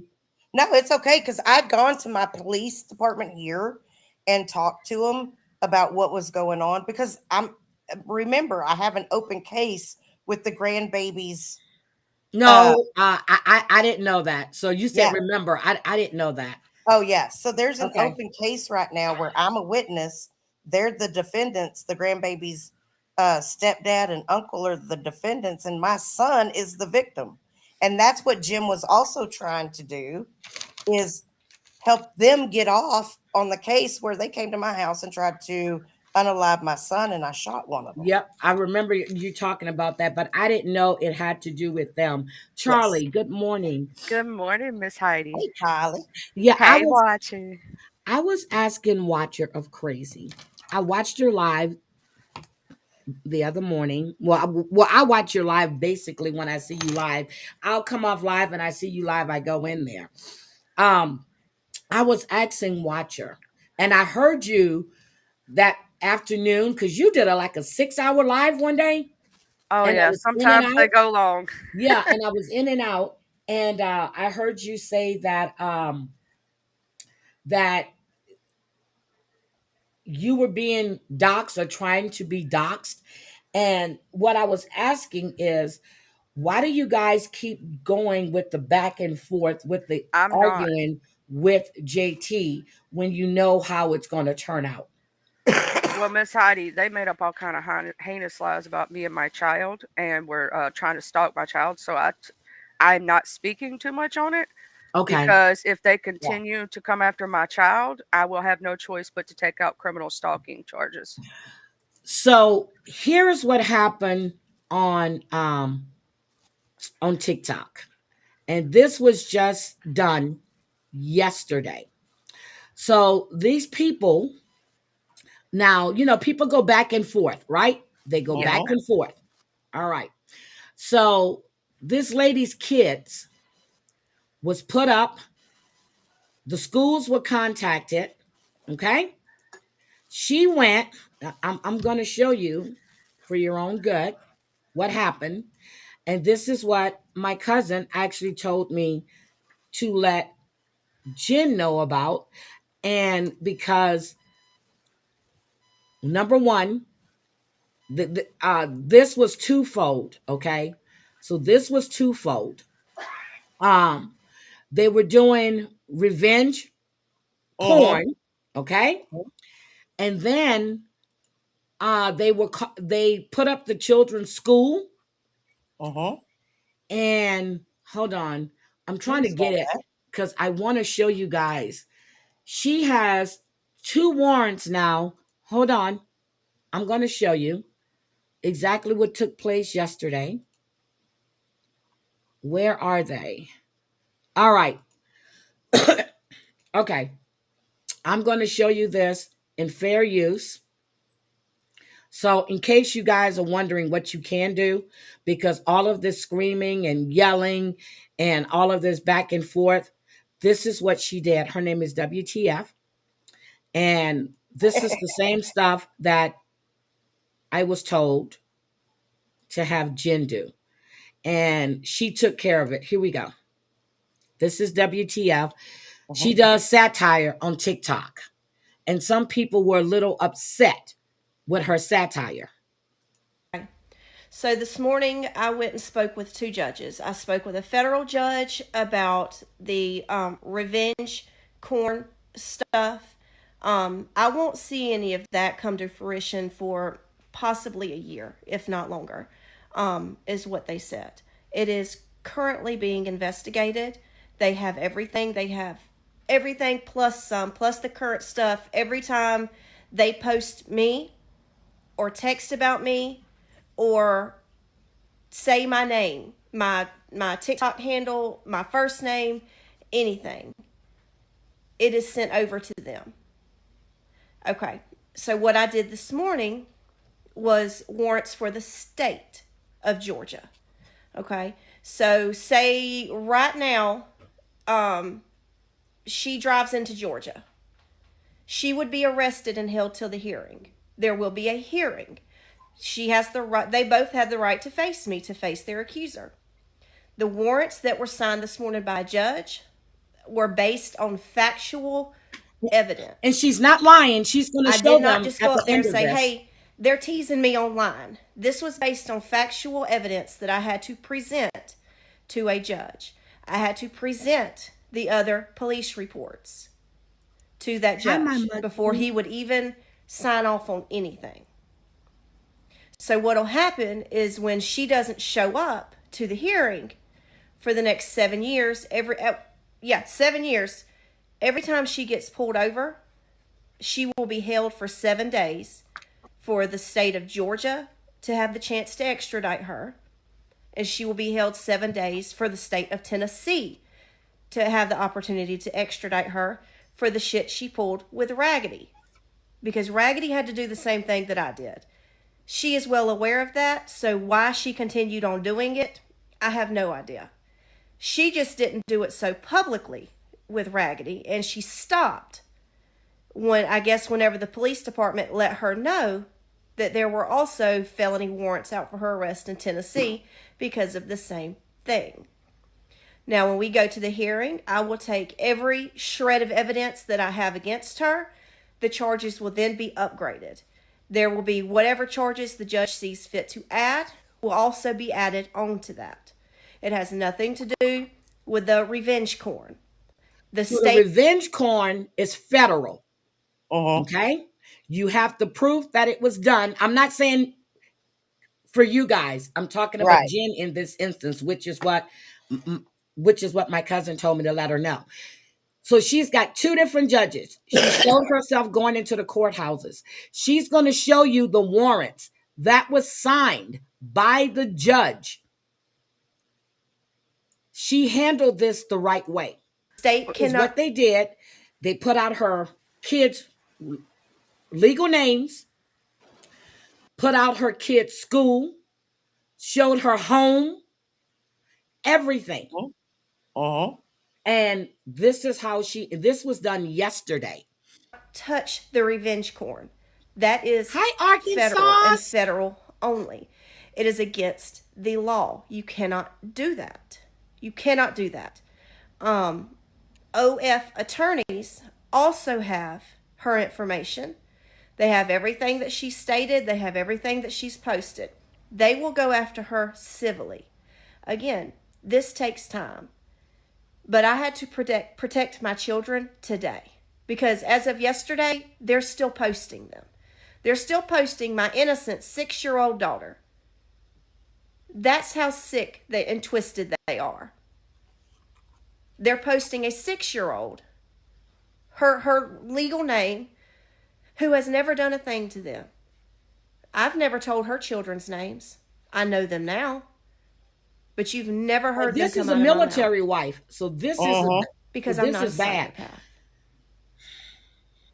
Now, Well, the one that's the lady local, is a military wife. I'm She's sure got she'll 2 come to the orders. hearing. There's just as much evidence against her. The military police in Louisiana have also conducted an investigation on her and sent the information to my police department, based their findings there. That is how I know her legal name and all of that to put on the warrant. You can't just go up there and say, so-and-so on TikTok is harassing me. You can't do that. You have to have legal names. I've had her legal name for well over a week now, but I had to wait for my turn to go down there and get this done. And it could not have come at a better time than today. You all have heard me warn them to leave my children alone. You've heard me tell them to leave me alone. You can say what you want to say about me, but you're not going to keep coming for me in real life. That's what we're not going to do. I've not done it to them. They're not going to do it to me.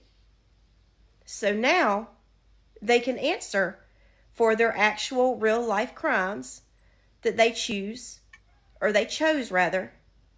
to take from petty TikTok drama to real life. And I warned her that what she was doing would transfer to criminal charges in real life. But she kept saying, don't mess with a paralegal. Well, if you were a paralegal, then you would know that the things you've said and the things that you've done publicly directed towards me and at me were against the law. I've done nothing to you that was against the law. I posted your public record and redacted all sensitive information, which I did not even have to do. Because again, it's public record. Yep, you didn't have to redact I have never threatened you. I have never doxed you. I never even have not spoken your last name publicly. Would not. Because that's not the type of woman that I am. I would never intentionally put another woman and her child or children at risk. It's sick and it's twisted and it's psychotic.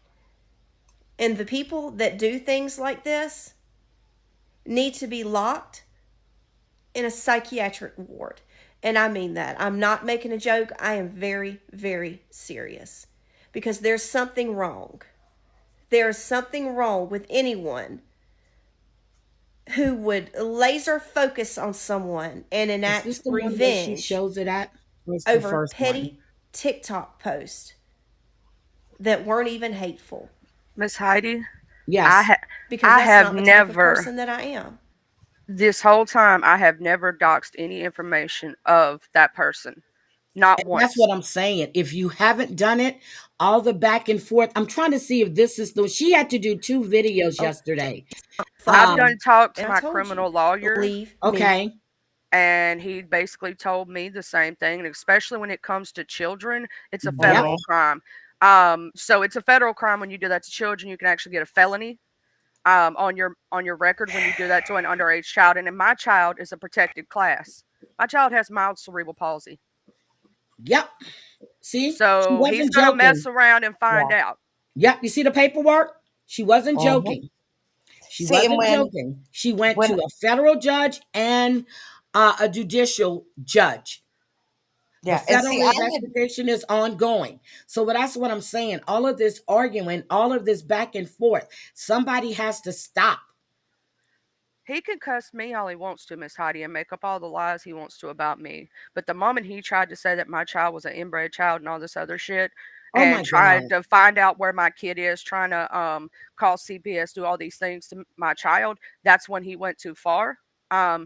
Keep it on me. If you got a problem with me, make fun of me. Call me fat. You know what I'm saying? Say my ears are misshapen.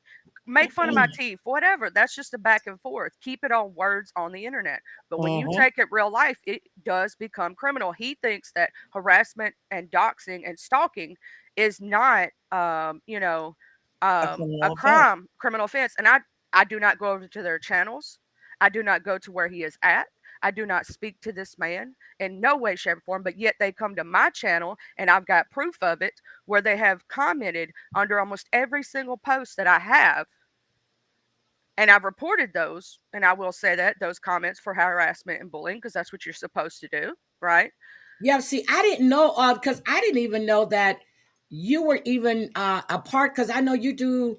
I basically gave his victims a platform, and Okay, I that's what it showed in was. his own words what he says, showed only public information. Never once did I ever show any of his private information.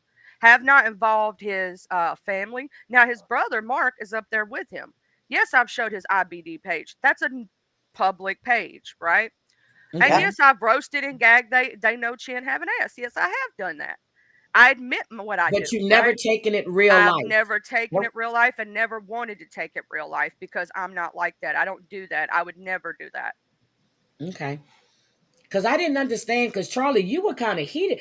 I was like, wait a minute, Charlie is kind of heated over here. I kept coming in, and then you were like, and I wasn't seeing, I was listening, so I wasn't looking at the chat, and you were fussing with someone in the chat for typing some, and then I was like, oh God, this is not good. This is not good. It was him. They were on my channel, Miss Heidi.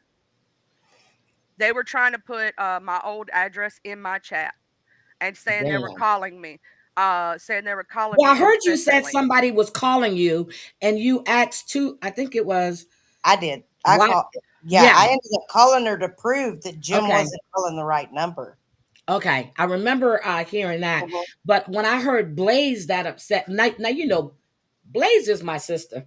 I don't think she realized that yet, but she's my sister. She's my spirit animal. I've known Blaze for years. See, we Blaze was the beef going sector. off, and I was like, "What the hell did I just walk into?"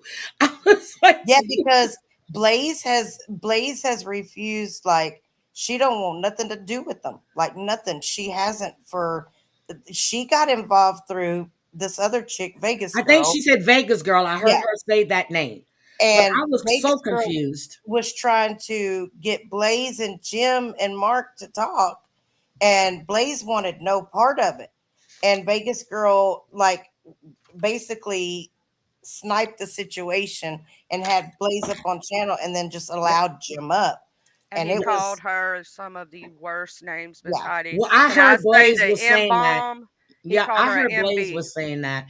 But the thing is that, and I was scared that her blood pressure was going to go through the roof and she was going to pop a vessel in her brain and get an aneurysm. That's how angry she was. And I heard it and I felt it. But the thing is, all the back and forth, that's not good for anybody, because it always ends up the same way.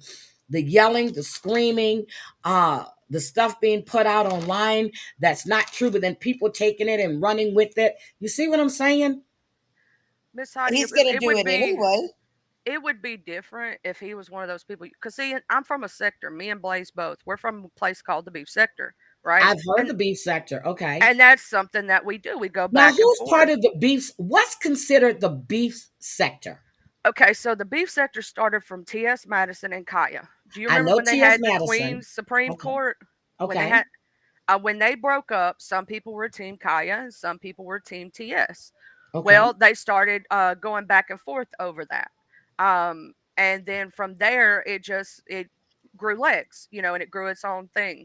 And basically, they go back and forth, they make fun of each other kind of situation, try to keep it online. Okay. Not saying that it hasn't been taken offline. It has taken offline in the Beef Sector. I've heard somebody met somebody at the airport in the Beef Sector. Well, is that the Beef Sector that they met somebody at the airport? I do not remember anybody getting met at the airport in the Beef Sector. Okay, well, maybe it's not the Beef Sector. It's another sector. We have 3 sectors that are intertwined now with the Beef Sector. We have the Beef Sector, the Black Sector, and the Mo3/Troll Beef. Oh my God, I've never known they had all these sectors on YouTube. Yes. Now, in the Mo3 sector, they actually meet up with each other because they all live around the Texas area. Okay, I was about to say, that happened in Houston. It was in Houston. And I forgot the guy's name. He has, it's the black guy. He has a platform and everybody get up there. They were at a club one night and they all jumped in with this girl. Oh, I forgot his name, but I follow him. I think he's part of the beef sector because he lives in the Houston area. It's very possible. I will say this. In the beef sector, the only meetup we had wound up with one of my best friends. A girl came up there to be in her face, was stalking her, and she ended up beating her butt and ended up going to jail for 4 days, but got out, but then couldn't be on the internet for 3 years because this girl basically lied in her, deposition. But the not a lot of that goes down in the beef sector. The most thing that goes down in the beef sector is somebody will, dox you. Yeah, no. God, I forgot his name because I follow him. And when he first started up, and then I went in there one day and they were all on panel. They were going off. I said, oh, let me get out of here. They were talking about, I'm going to meet you at this spot. I'm going to do that. I was like, oh, That shit. could be the Mo3 for all I know. Now, they really do that. There's videotapes of them actually meeting up to fight online. Yes, that's what I'm Yes. talking about. They were going to meet up to fight. That possibly could be, and sometimes they do call themselves the troll beef sector. So because Mo3, if you don't know, Mo3 was a singer in Texas who Yep, got I know who Mo3 is. unalived. He Yeah, got he was just unalived. unalive. He was just unalive, wasn't he? Yeah, it was a couple What, years ago. 2 So summers ago? Yeah, yeah, something like that. Yeah. to separate themselves from his name, because obviously you don't want to put him down, right? Sometimes they'll call themselves the troll beef sector. And that's where people get the two mixed up. And now there also could be another beef sector that we don't know about, right? But the beef sector that I come from, I've been there for ever since 2016 or 17, 18, somewhere around there. It's been a long time since before the big C, right? Because you can't say that word. I know the YouTube guidelines, Miss Heidi. Okay. I'm trying And to find his name so I can tell you who he is because I'm still subscribed to him. I'm still subscribed to him. But I was like, these people are serious. oh, they are, Miss Heidi. If you get over there, I'm gonna tell you something. The first time I went over there, I was scared. I was like, "Ooh, this is real life." Like the beef sector, we talk crap about each other, but then it's that's it, right? But they really meet up. I'm like, "Ooh." Yeah, because I know a lot of the players in a lot of those games because I've been there for so long. And the reason that JT even got on my radar, let me tell you the whole reason. I was in my little sector, in my little corner, minding my own little business, right? He came into my sector kind of like he did with Mom too. And one of my friends, he was cussing her out for no reason. It was Blaze. And then he went over to my friend MU's trying to tell her what to do. And he started saying some racist rhetoric to some of the gentlemen in my sector, right? And I didn't like that stuff. I'm like, who is this person? Why are you doing this? Right? So I went and I looked him up, right? I did what any curious okay. person would do. And I found the Rolling Stone article. I found a bunch of stuff, and this isn't the first time that he's been racist with someone. It's a pattern. You know what I'm saying?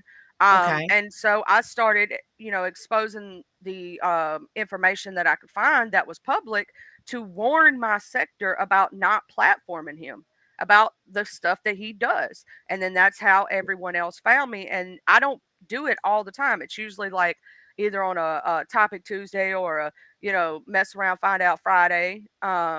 You know, because I wanted to make sure that I warned the general public about this person. He scammed schools and it's on his record for it. He has a felony for it. For scamming schools out of saying he was going to sell them equipment and they didn't get the equipment. And some of the awful things that I found, right? I didn't take anything that was illegal to show. Never did, never went real life on him. In fact, I don't go to their channels. I don't, participate in their chats. I don't go harass them. I don't go bother them. You know what I'm saying? When they're over there, I keep it strictly as it should be, right? You Okay. should be able to have back and forth with people without them taking it real life. But some people don't know any better, I suppose, to not do illegal activities. Okay. Texas girl wants to know who is this. This is Charlie sending love. I don't know what sector Charlie is in. Look, I need to make my own sector because technically I never really got in the beef like that, even though I was a part of the beef sector, if that makes sense. Like I stayed in my own little lane and minded my own little business and was just cool with everybody, So Okay. I I didn't got really it. involve myself in a lot of drama and beef, and that's why sometimes some of the people they've known me for years, and they're like, because there's not a lot of white people over there. Let me say it that way. So they're like, "Which one are you again?" And I'm like, "I'm the one that didn't do anything or bother nobody, and it was never a part of any of the drama." Oh, okay, yeah. So you was the one that sat down and shut up. Yep, that was me. Okay. All right. I'm serious. I am trying to find this guy because I'm telling you, you know who he is, Charlie.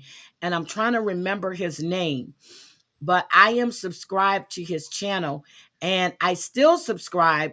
But the only thing is, I just don't go after that big thing they had, that blowout. I'm like, oh no, let me just get out of here. I They might, I might, I might very well, because I do know I'm the type of person, like I'm even in the black tea sector.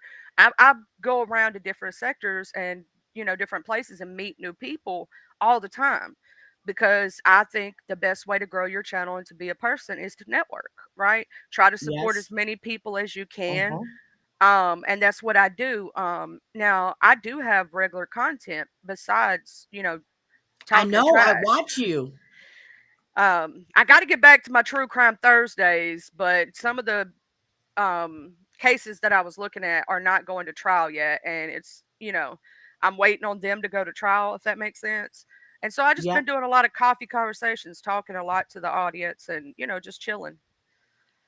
I do Okay. love your TikTok stuff though, and that crazy witch you talk about all the time. Oh, Lisa, you follow me on Yeah. TikTok? I gotta follow you on TikTok. I'm talking about on here where you be showing her and stuff, and I'm like, oh my god, that girl's so. Because I be in here, you just don't know it early in the morning when I'm drinking my coffee and getting ready for my show, and I'd be like, oh, that girl at it again. Yeah, she was at it again last night too. But she is disgusting. I'm trying now. Do you know One Man Band? Yes, I do. Okay, so that's One Man Band, and I follow Girl, him. his Cam Talk. His name is oh, Cam Cam Talk Talk to Too Much. yes, I know Cam Talk Too Much. Me and him are like really good friends. He's cool as shit. You'll love Cam. I know. I follow Cam. He Cam used does to come over boxing here. stuff too. I'll tell you this one man, he's got his pictures out there, let's just say that. He be sending it to people. What? One Man Band be sending his nudes to people. Mm-hmm. Mm-hmm. Show Get out of does. here. Do I'm they not look good? joking. Look, I'm like, do they look good? I wouldn't Because he involve just myself started with doing, that. yeah, he just started doing videos again. He tends to get in trouble a lot over there in that sector of YouTube. Actually, he's in what they he told me he was in the mental health sector. That's what he told me, or something else, because they all need mental help over there. That's what he told me. But now, Cam Talk Too Much is a Mo3 sector content creator. Yep. So I follow Cam, and this was like last year when they were all gonna meet up at this place in Houston. Well, Cam told them, he was gonna be there. He was hanging out, and they were there, and some fight broke out. Oh my God. Wow. That's when I really stopped going into Cam's live, because they were up there on panel threatening people. I was Oh, like, that Jesus. sector goes wild. That whole sector, I'm telling you, they have actual videos from that sector. Real, I've seen them in living color of them actually throwing down in public. Yep, that's him. Cam That's Too crazy. Much. That's him. Cam Too Much.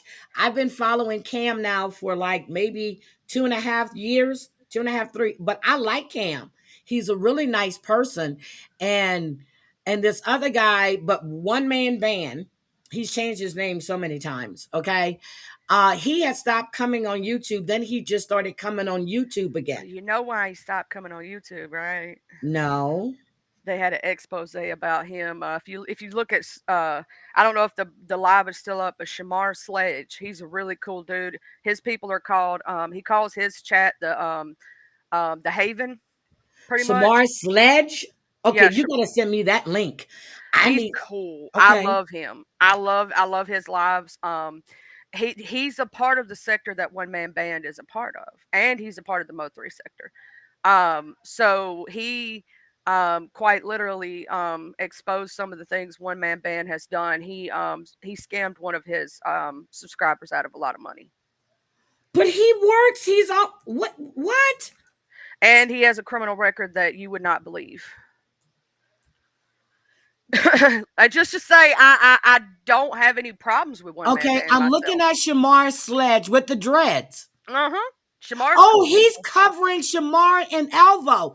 I am subscribing to him. He's a good dude. He's a really good dude. Shamar is really good. And if like you ever want to do content together, he'll do content. Like he loves coming up on other people's stuff and doing content with them. He's really good at it. And one of the things I like to joke with him about is one of his favorite songs, Mary Jane. And I'll mess with him. He's a good-looking guy too. He's a part of the LGBTQ. Okay, I don't care. He's still good looking. He's still good looking. Yeah, he is. He's a good looking guy. He really is. He's a sweetheart too. Like very good guy. Now I don't have any he problems covers with One Nettie Man. and Charles. Oh yes, I just followed him. Okay. He's good people. I could tell you, Miss Heidi, I'm connected to a lot more people than people know. I just don't bring my friends that I care about into my mess. I got because you. I can fight on my own. I've got friends like one of the people that I started modding for and how I met everybody else through her, and I will always give her flowers, is VS Icon. Right now she's doing a lot of news stuff. She is my friend VS Icon. She's one of the OGs of the beef sector. I do follow VS Icon. I follow her. I'm her main moderator and have been for many years, and a lot of us are. I can tell you the main ones that's been with her for years. I've been with her since before she left the first time. That's a very good friend of mine in real life, and she is one of the these black lady, right? Mm-hmm. I follow her. She's the reason I have my channel. She's the whole reason. Her and the Hood Table.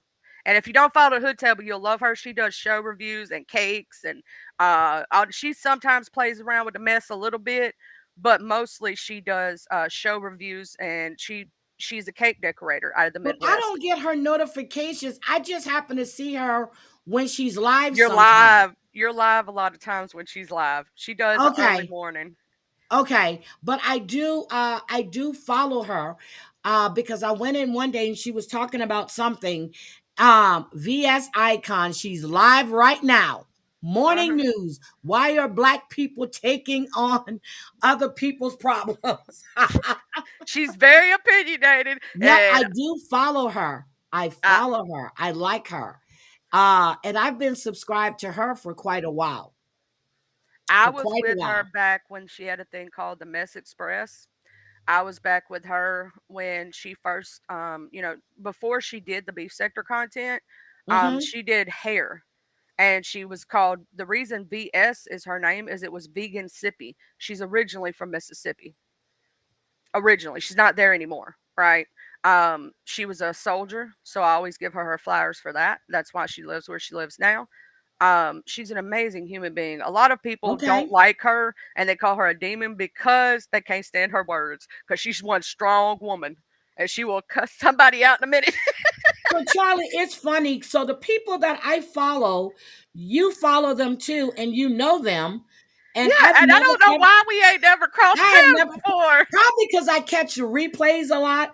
Hi Snacks. Probably because I catch the replays a lot. I'm never really into a lot of lives, but I used to go in Cam Talk too much, and oh my God, that day scared me. Now I do follow my boy, oh my God, it's not even funny. He has a podcast and his voice, and he used to do a lot of Kevin Samuel stuff, and now he's doing he covers the other lady that's trying to get people dates.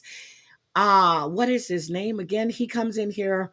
Everyone, he'll come in and drop in and say hi. He has a large following, but I like to follow him because He is funny as shit.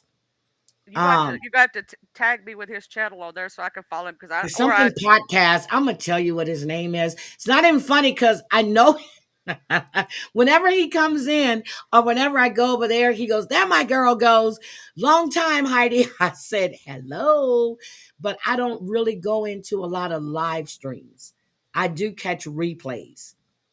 That may be why I've been knowing Cam for over 2 years now. About the same time I started following Cam Talk Too Much. Yeah, we VS and me went over to the Mo3 sector and got to know everybody. So it's been about two because she's been back for about 3 years and it was about Okay. 6 months. So it's been about 2.5. Me and Cam took a class together. For VS did a class at one time where she was teaching people how to set up their StreamYard and be professional and do Okay. things. And she did it on her backup channel. And I hope she gets back to doing her classes. It's a one-time fee, and you get a whole month worth of classes. Yeah, well, And I actually I like her. And then I heard you guys talking about Salty. So Salty started coming into our community about 3 years ago, and Salty Pancakes is his name. Is that the same Yep. one? I know Okay. Salty Pancakes. Salty started coming into our in our community about 2.5, 3 years ago. So we went out to check out his channel. He did a lot of gaming and a lot of cartoony stuff. And then something wasn't right to me about Salty Pancakes. And then his channel just disappeared. What happened? I heard you mention Salty, but I wasn't sure if it was the same guy. What happened to Salty Pancakes? It may not be the same guy. So the Salty Pancakes I know was originally on YouTube covering the Dylan Rounds case. Got involved with Jim. Jim went after him. Jim contacted his job, got him fired from his job. Contacted his baby's mamas. And baby's mamas? Yeah. Mm-hmm. Okay. Yep. And yeah, that's him. And then he started doing like gaming stuff. Yeah. And then his channel ended up getting terminated from YouTube. His channel was gone. I mean, I went one day because I was looking but he had this little funny avatar. Yeah, Marshall, the alien. Yeah, that's Salty Pancakes. Oh shit, cousin. Yeah, he's over on Rumble under Salt. I think it's under Salty Pancakes on Rumble. And he's doing true crime. He's covering different true crime cases. And is doing pretty good over there. He's got a Facebook page also. I used to follow Salty. Yeah, I used to follow him. Yep. And he so when I came on the scene, I saw Jim first on other channels. I've never heard of this man until he came to Angels. And I'm telling you, I've never heard of him. Yep, he was so Jim was the supposed to be the private investigator on the Dylan Rounds case. I followed Dylan. Okay, girl, I followed Dylan Rounds for when he first went missing. I covered his story. When I first heard he had bought the farm, he was out there. There was this older man that was this transient that he let him stay there. And I said, that man killed that young man. And people can tell you I followed Dylan Rounds, and I was right. He killed him and his other guy. I was right. So Jim was trying to say that it was another guy, Kurt Wadsworth, and it was because Dylan was gay.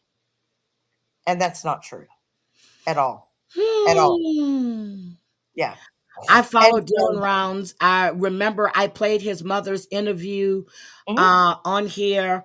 That whole case. And then when they found him, it was just sad. So I followed the Dylan Rounds case quite carefully. Jim has harassed those parents of Dylan Rounds.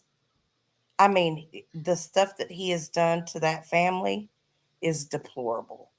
He screwed that case up. Did you see the Rolling Stone article, Miss Heidi? They were showing it on, they were talking about it in Angels. And no, I've never really, I never saw it. I just started putting his name into YouTube and I found all of these channels. And then I Googled him. And then I'm in a lot of Facebook groups. And it was so funny of these missing families. Somehow or another, his name came up. And this lady said that he had reached out to her. And I was like, are we talking about the same guy? And she said, yeah, he's supposed to be a private eye. I was like, okay. That was my first time. I'm in a missing children, missing crime bites, communities. And somehow or another, they started talking about him in that group. And I was like, wait a minute. And it was like 2 days after Angels. So Miss maybe Heidi, they saw him on look up Angels. his YouTube name and then put exposed behind it, and you're gonna find so much information your head gonna spin. That's what happened to me. I was like, what? You mean this person is still on YouTube and not in jail? You gotta be crapping me. Yep, but all the back and forth is not good. That's all I'm saying. I mean, I know you guys are going to do what you want to do, but I'm not doing the back and forth because I'm not gonna feed a narcissist. Yeah. okay. And I'm at the point right now Yes, where Michelle, that's him. Yep, that's him. She was asking me about salty pancakes. Yes, that's him. yes, that's him. And for me, like after the Sunday show happened and everything, and just there's been a lot that's gone on since then. And like today, for example, I'm fixing to get up and I'm going to a plant store, and then I'm going to a safari, drive-through safari. Well, I have an And then, appointment at 11, and then I said I was going to do, I want to go and get a parakeet, is what I really want. I want to get a parakeet, but then I said a lovebird, but then I don't want to take care of birds anymore because birds are nasty. They be pooping outside the cage, and I've always had parakeets or lovebirds, always, until I, probably like about 5-6 years ago. And after my other one died, I didn't want any more. I had one named Snowy, and she would just sit on my son's shoulder, wouldn't be spooked or anything. She would just walk. She would get out the cage, you let her out, and she would fly right to his shoulder. And she would walk around with him all day long. She wouldn't go anywhere. And her name was Snowy. She was pure white, pure white. So I was thinking about it, but I really wanted you guys to know that it was kind of crazy. But I don't like hearing people upset. And trust me, I go off sometimes. I really go off sometimes, and I have to check myself. Yeah, and there's a big game that's being played. Well, And don't be part of the game. yeah, that's why, I'm kind of, and I'm not saying that I won't ever have another show about him, because I'm gonna talk about him. Oh, I'm sure you will, but the I'm petty screaming like that. matches and Yeah, the I'm not gonna name do that. calling, that stuff is, you I lose agree. the point. You lose the point of the discussion. And when Charlie went live all that time, and I kept going in and she was upset. And I was like, what the hell is going on? And Charlie was explaining that they came in a chat, which I didn't get who she said, but she was like, she was going off. And I was like, what the hell? I've never heard Charlie like that. Well, they came in there and they were steadily antagonizing me, and they did this all behind their paid wall and whatnot, and they've done it multiple times to me. So I've told anybody that has any of the recordings, any of the information to send it to me, because if he continues, my legal counsel told me, and I have a friend that's a criminal lawyer, has told me to document. And so that when you go up there, if they don't stop, right, you have to give them a thing to stop. And The if they same thing don't, she did, she told them to stop. She warned them. Yep. if they do not, after you tell them to stop and they continue, then you have every right to take out criminal paperwork. And the fact that he said and even brought my child into it, who is an innocent figure and not on here, is a felony. And I know this. Look up felony criminal stalking of a child. Anybody under the age of 18 years old, it is a felony. Now, for us, like me and you, Miss Heidi, it would be a misdemeanor, right? Because we're adults, right? But if we're in imminent danger of our lives or even feel that way, we can take out paperwork. But for a child, it is a felony in almost every single state. Okay. Well, that's what she did. And because I had spoke to it was by chance that I had spoken to my cousin, and he had called, and he get on my nerves sometimes. But he had called and he was asking me about dad and everything else because he said he couldn't get a hold of my dad. And my dad is one, he'll see who's calling, or if your name isn't in his phone, he won't answer it. So I was talking to him about that. And then I said, oh, let me ask you something. So he was a lawyer, then he was a judge in Louisiana. And now he's back to doing his thing. He retired from the bench, and he is part of the Johnny Cochran's law firm down there, but he does, he just does, uh, he's not really trying cases anymore. He does a lot of the background work because he's really retired. So I was just asking him some questions, and then Jen came to mind, a friend of mine that's going through some stuff right now. And I asked him, he said, I said, but she's going back and forth. He goes, she has to stop. And I said, when I told him about the revenge stuff, I heard about that because she was like going through a mental break, and she actually was on IG and she gave her boyfriend a blowjob. Oh. And now it's being played all over again on this other channel. And she honestly didn't remember any of it.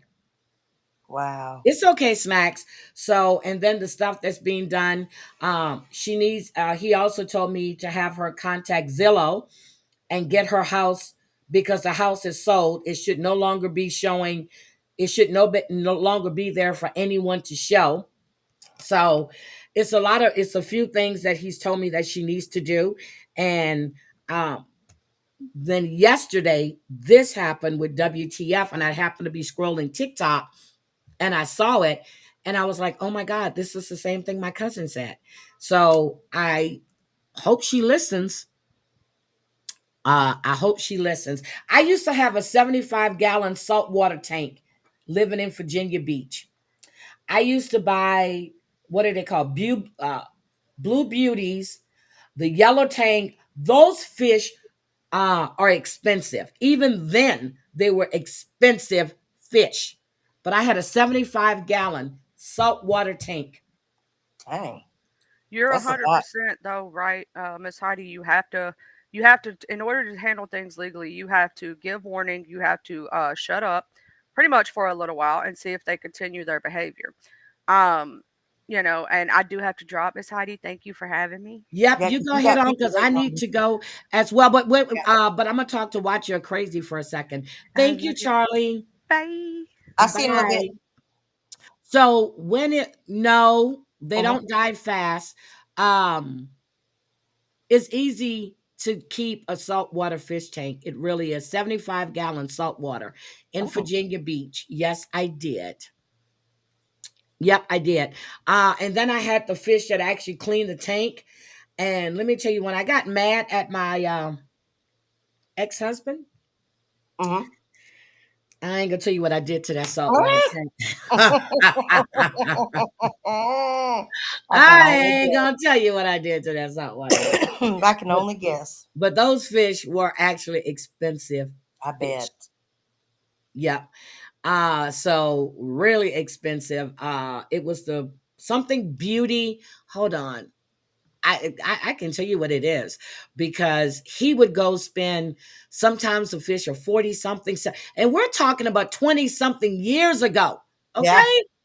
Yeah, they'd Those probably be damn big. fish are expensive.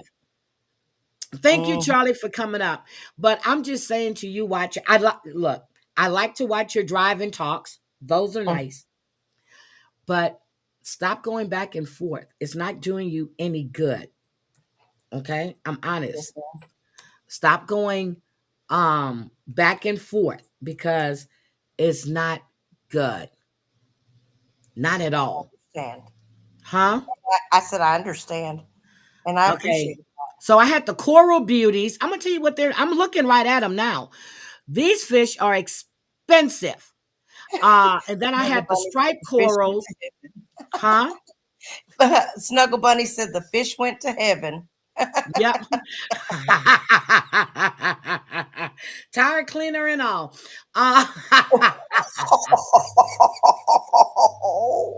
No, he got him out there real quick, but he pissed me off. So let me show you what I'm gonna do. I used to have a temperament back there. My temper was bad. I didn't give two shits. Okay. So I got pissed off. Here's what we gonna do. Yep. So 75 gallons. And then he had to take it all out, clean it all. It was wonderful. And we're really good friends to this day. Isn't that something? Yeah. Me and my ex-husband are the same way. We were like fire and gasoline. And now we get along great. We get along wonderfully. I mean, we have the best conversations when I talk to him. But then if I talk to him, then he starts calling all the time. And then he thinks that we're going to get back together. And no. So then, like I called him for his birthday, right? A few months back. Well, I didn't call. I'd send him a text and told him happy birthday. Next thing you know, for 4 days straight, he's blowing my phone up. Blowing my phone up. Damn men. They just don't get it. Fucking Christ. Right? I can't take it anymore. So then I'll pick up. I'm like, what is it? I've been calling. I said, okay. What? He was like, oh, you sent me the birthday wish, but all you got to do is send me some pics. I said, okay, bye. Yeah, that's one thing nobody will ever be able to say they have of me. For real. I'm like, no way. He always asks me for pics and then asks me if I want pics of him. I said, I've seen you. I don't need any pics. Thank you.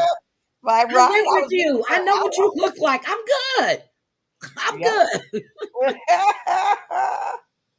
Yep. I am good. And then one day he called. He wanted to make gumbo. Now get this. This was like 2 years ago.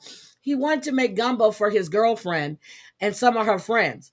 I said, you're calling me to ask me about gumbo and how to make it. I said, he was like, yeah, but I need you to walk me through it. So I'm on the phone talking to him and walking him through it. She's in the background talking shit. I told him, I said, could you tell her that I can be on the flight anytime and move in that house? And he just started laughing. I said, please let her know that I've always been number one and will always be number one.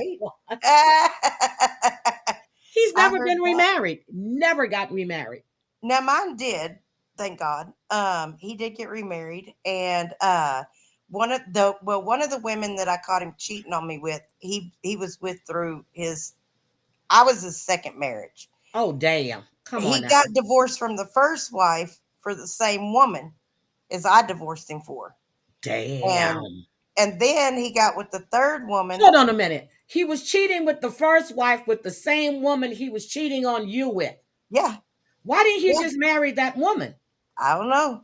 I have no idea. Oh, watch it. Don't you know the old saying is, however you got him is the way you're going to lose him?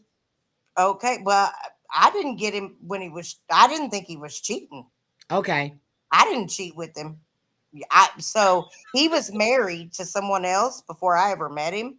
And they were like high school sweethearts or whatever. But he was black. She was white. Her parents did not agree. And so, but they ended up getting married anyway. And her parents basically told her, if you want to continue in this marriage, then we're going to disown you. And so they ended up getting a divorce. And well, what set it off was that she caught him cheating with this Hispanic lady that he worked with. Oh, shit. And so she was like, I'm not losing my meal ticket for a dude that's going to cheat on me. So she divorced him. And then years later, like they stayed, him and the Hispanic chick stayed. They still are, I guess, an item or whatever. Oh God, why don't he just marry her? Because that's the one he seems to keep running to. But he don't want to marry her. And that's another thing, Watcher. You give out too much information sometimes. I don't care. It's out there. My life is Heidi. My life has always been an open book. There's nothing I'm ashamed of. Nothing. I mean, I've done what I've done in life. God redeemed me. I don't need anybody to tell me who I am. I get it. And but so, I really enjoy coming to your channel. I go to Charlie's panel. I go to Blaze when she's doing her stuff outside. And then this lady, Marissa. Oh yeah, Marissa's cool. Yeah, I went into her chat, I guess about a week or so ago. I went in there. I've never Marissa, been into Arkansas. Fumble's chat. Matter of fact, I went into Marissa's and I think Fumble was on panel with her. I Oh, think really? Yeah, he could I have been. think I saw his name, but I don't know him. I haven't gone. And then with the stuff that I was hearing, I don't want to go into his chat. Yeah, and Fumble is a good guy.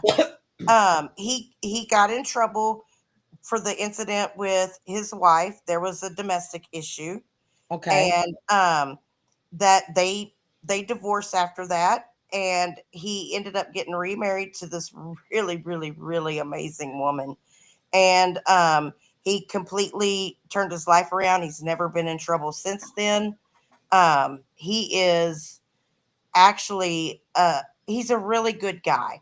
You know, sometimes men get in a protective mode and they can have emotional reactions to things. Yeah, but when a um, man puts his hand on a woman, I agree. I absolutely agree. And I'm one of those people that that I believe that if it happens and it never happens again, I'm going to give him grace. And I've talked to his wife, his current wife, and he's we all have a point where we get angry about things, and that's different for everybody. And as long as he's not, you know, striking out or being abusive, then hey, he okay. paid his debt. It's not for Well, me to judge that.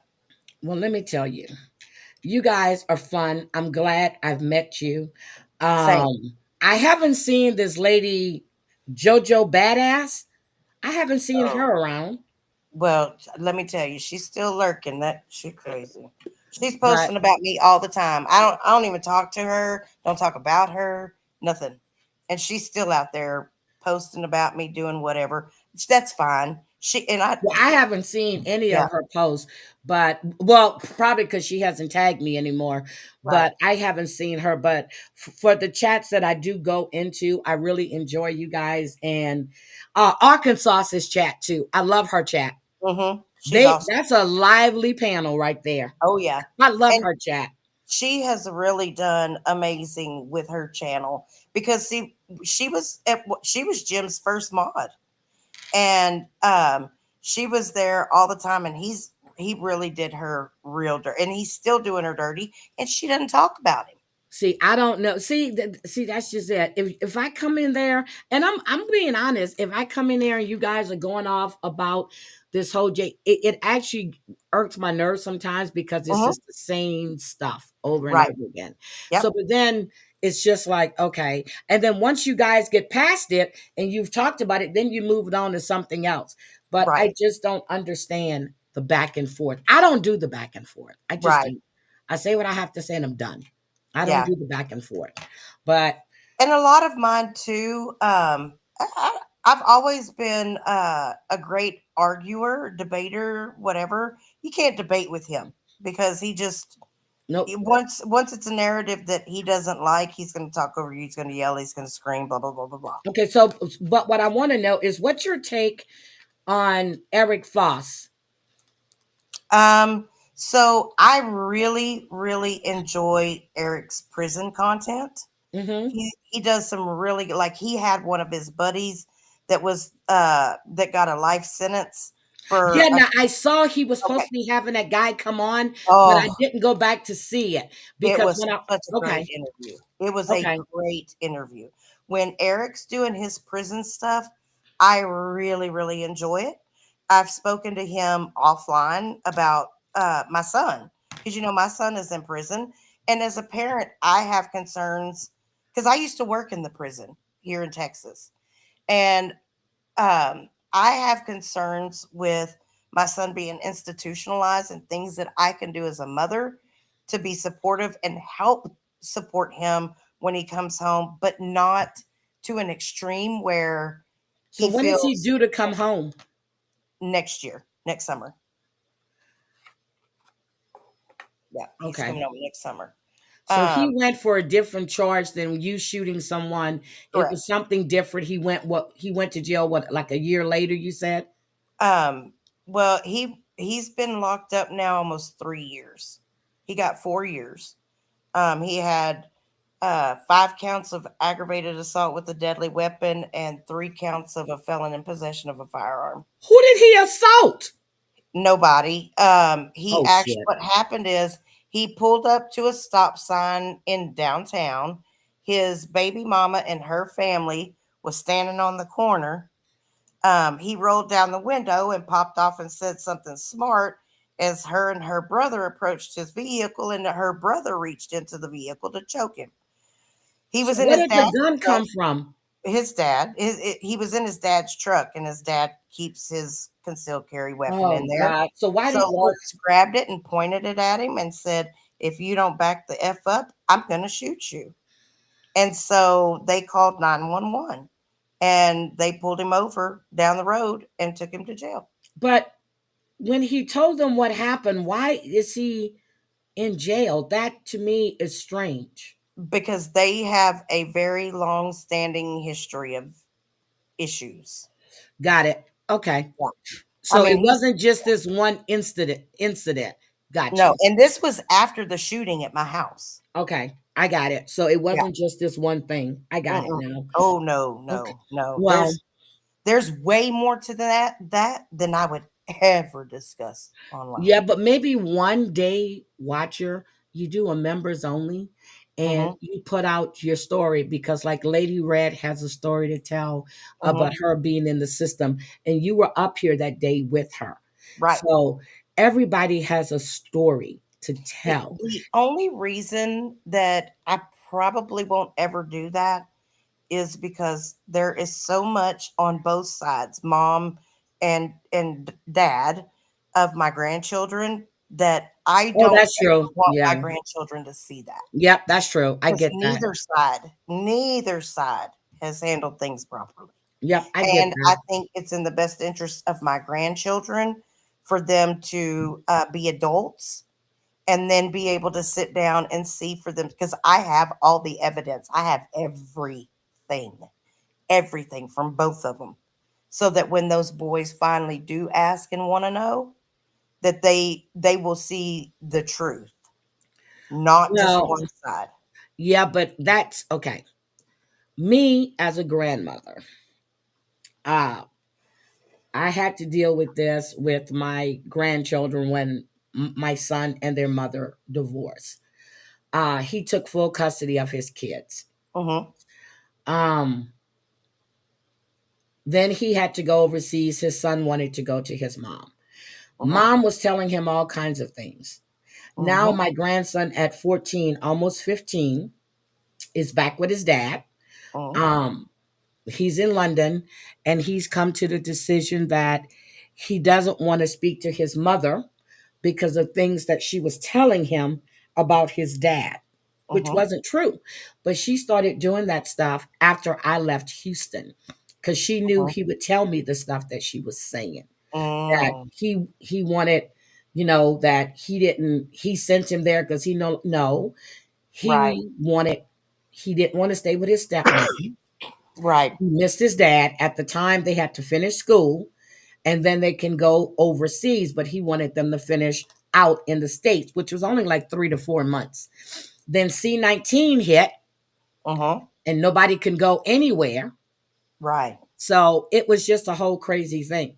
So when my son got to where he's at, when he left Korea, he went straight to Houston, got his son, took him to the base, got his visa fee passport. I mean, his visa fee, that's what it's called. You needed to go overseas to go to school. He got his passport, and he's now with his dad where he belongs. But, his son wanted to be with his mother, and instead of causing the trouble that he was doing in Vegas in school, because his dad wasn't there and not getting along with it, he sent him to his mom, and he was like 8 years old, 9 years old, and sent him there, which most of the time he spent time with me. And he got him when he was 13. But yeah, so his son called and said, "I'm ready to come home now, Dad." Right? He told him. He said, "Well, the grass isn't greener on the other side, is it?" Nope. And Now he's back. I am not going to like my grandchildren's mother has done a lot of underhanded things towards me. I'll just put it that way. Yeah, but you got to be able to get along with. Like, Yes. I'm serious. My daughter-in-laws, I had a fight with one of my daughter-in-laws, and right to this date, this woman calls me on my birthday, Mother's Day. She tells me I'm the best grandmother she could ever ask for her child, because at that time I knew what she was doing. I didn't like it, and you were living inside of my home, and you were acting like this, and I wasn't having that. And I get along with my daughter-in-laws, my ex-daughter-in-law, the ex-girlfriend still call, and I don't get involved with my son's relationships. I just don't. I think that's she, for some reason, I guess maybe because when he would get upset and tell me things, because they lived with me after the first But child it's was born. always two sides to every Oh, story. yeah. Well, I took her side. That's the crazy thing. Yeah, I never took sides. If my daughter-in-law came to me and told me something, my son, I'll just say, "Look, y'all got to cut this shit out." Now, when my sons Not were when they're wrong, fighting in I front of tell me. them, "You're No. wrong." When my When they're daughter-in-law's fighting in wrong, front of you're me, wrong. no, ma'am. I told him he had to leave. She is a female. No. When they were fighting in front of me, I took her side because she's a No. female and Yes. he's a male, and he should do better than that. He should Yeah. walk away instead of argue and scream and Yep. holler. Yep, And so that's that true. was, and he had somewhere to go. She didn't. And If so I told him, you got to go. And Girl, if as I long as ever hear of my sons raising a hand to hit their wives, he or never either, even but he did that yell was at her. just a no-no. Yeah. And No, he no. did. He threatened her one time. And I was like, oh, hell no. And I got a criminal trespass put on him at my house because she was living here and she didn't want him here. And so I felt that is what I had to do in order And to you keep. did it for your grandkids, so your Yes, grandkids will live in there as well. correct. Got it. Okay. Correct. So yeah, I can see that. But And again, like I told her and I told him, I'm not on either one of your sides. I'm on those boys' side, and I refuse. I'm not going to degrade her. I'm not going to disrespect her. please don't, I'm because not, that's their no, mother. ma'am. No, ma'am. I love her. I asked God, teach me how to love this woman because I didn't always like her. Why don't you just try reaching out and having a conversation, or write her a letter or something, and maybe you guys can come to an understanding. Don't just start, well, I miss my grandkids. Start building a relationship with her, because for some reason she's hurt. Oh, Start yeah. building a And relationship with her. I don't necessarily think that I'm going to be very honest. I don't think that there's bad blood between her and I anymore. I But think you it's said you haven't had any contact with her or the grandkids. So how would you know? well, I've known her family all my life. I grew up with her dad. Yeah, but that's not knowing her. Heidi, I know. I know. There's things I'm not going to say publicly. Okay, I get it. So we can talk about it offline. Yeah, we Yeah. don't need to talk about it now. But That I would be just want, yeah, yeah. I understand some things you just Yeah. can't say, and I get it. But I need you to just try your best to not get involved with the back and forth, because it really does nobody any good. You know what I mean? That's Mm-hmm. just my opinion. Yes, It's just ma'am. an opinion. Just don't do Yeah, the and back and forth. and that's I was talking to somebody about that the other day because when all of this stuff happened, there were specific reasons, and I felt at the time that I was doing the right thing at the time, and I've learned over time that there's, like I said, a lot that I've handled wrong. Well, shit, over the last month or so, all y'all do is argue. Well, yeah, I will say that, yeah, if he's up there telling a lie about me, I'm going to go correct it. But you can do it without him being on panel, because then it just turns into a screaming match. Well, I'm not the one that allows it. I mean, he's on someone else's panel. If Eric allows him up, Oh, what? see, I It's had not no on idea. my No, show. I've only seen you on Eric's panel once. But Yeah, that's it. Because I went to check out his channel and I was skimming through and I saw you on the panel. yeah. And then I So said, and oh, I said, that's why you're crazy. yeah, because I was up there. Like I said, I've been on Eric's panel when Jim wasn't there. But I think me personally, I don't. I know that Eric talks to Jim and Mark behind the scenes, Well, and stuff. I don't know any of that. I don't know anything about Eric. But Like I said, I was just skimming his channel after I saw him on Charlie's, and then I saw you on panel, and I listened. And then I went to another video, and there was Blaze. And then I saw he had one set up for the guy that had just came out of prison, and I forgot. And let me tell that you, was I so good. forgot the name of the channel, but I know if I type in his name, I'll It's probably Standing find it. on So I know Business. his name is Eric Foss. Yeah, So what's the that name of his the channel? Standing on Business with Eric Foss. Okay. Yeah, and like I said, I love his prison content, and like he definitely has he's given me some really sound advice on some stuff. So I don't think that Eric is a bad person at Oh, I all. don't even know anything about you. I was just asking you for your Yeah. take on Eric. Yeah, Yeah, because I think he's a relatively good dude. I okay. think that just like most people do, he gets involved with the drama stuff and he gives people the platform to come up and say what they want, you know. Okay. Yeah, And see, I don't know so anything about him. So I was yeah, just asking, for your take on him because I saw you on the panel. And then right after that, I saw he let JT up and I was like, oh shit. And I didn't even know he knew any of them. But I it's a was just, game. when after he Yeah, left that panel and after she ended the live, I went to look for his channel and that's how I found him. right. Okay. Yeah, and that's the first time that I've been on panel with JT in quite some time. But he went on another show the other night and told somebody that I was threatening them, which I never did, and had the guy call me on the phone. Okay, I look, was, that's crazy. First of yeah, all, change your number, don't answer the phone. But I think y'all like this. I'm honestly, I think you might be liking the back and forth. I think I you like it. personally, I personally don't like the back and forth. I personally don't. I have done it for very specific reasons. There are times I've done it to be petty.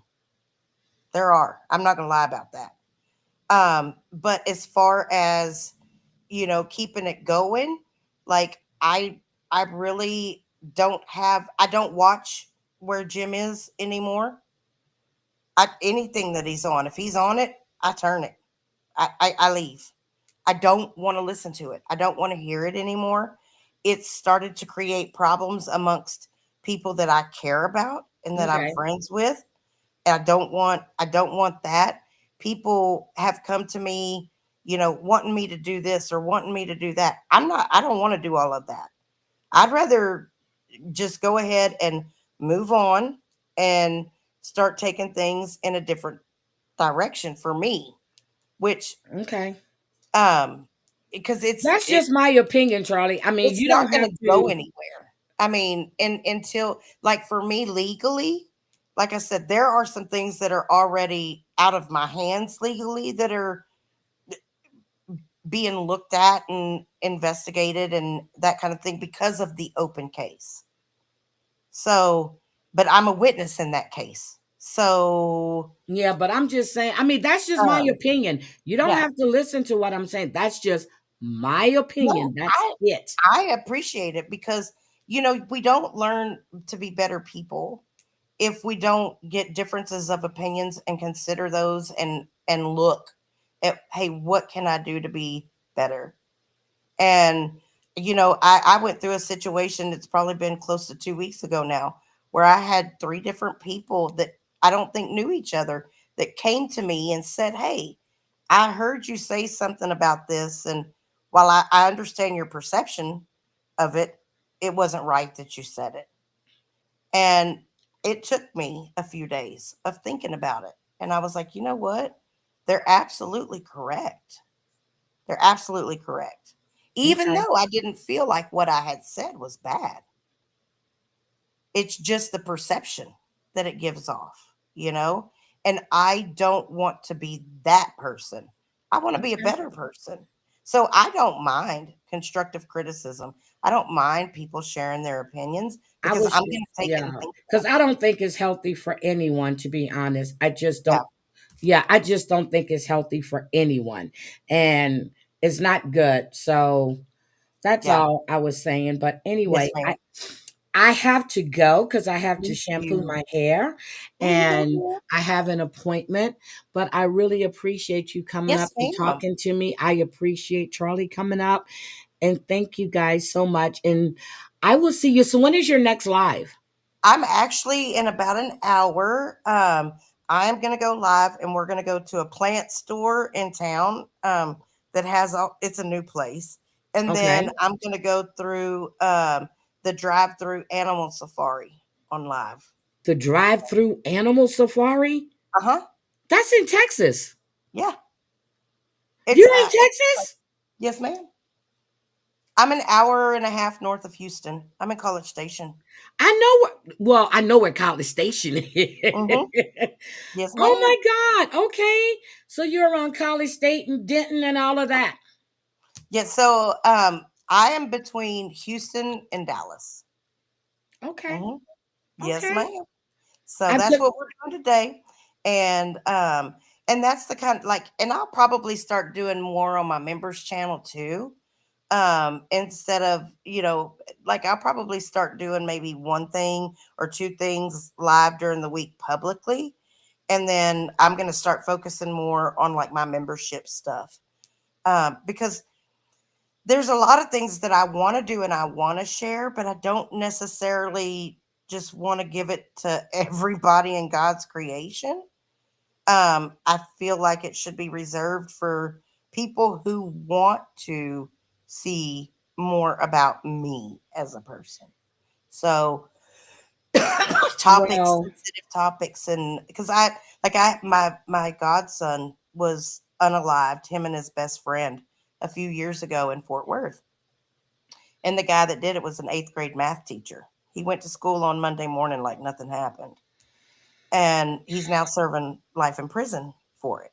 And so my best friend, who was one of the boys' moms, excuse me, I want to have her on to talk about that and how, as a mother, that grief process, because hers was very different from what most people would assume a parent would go through.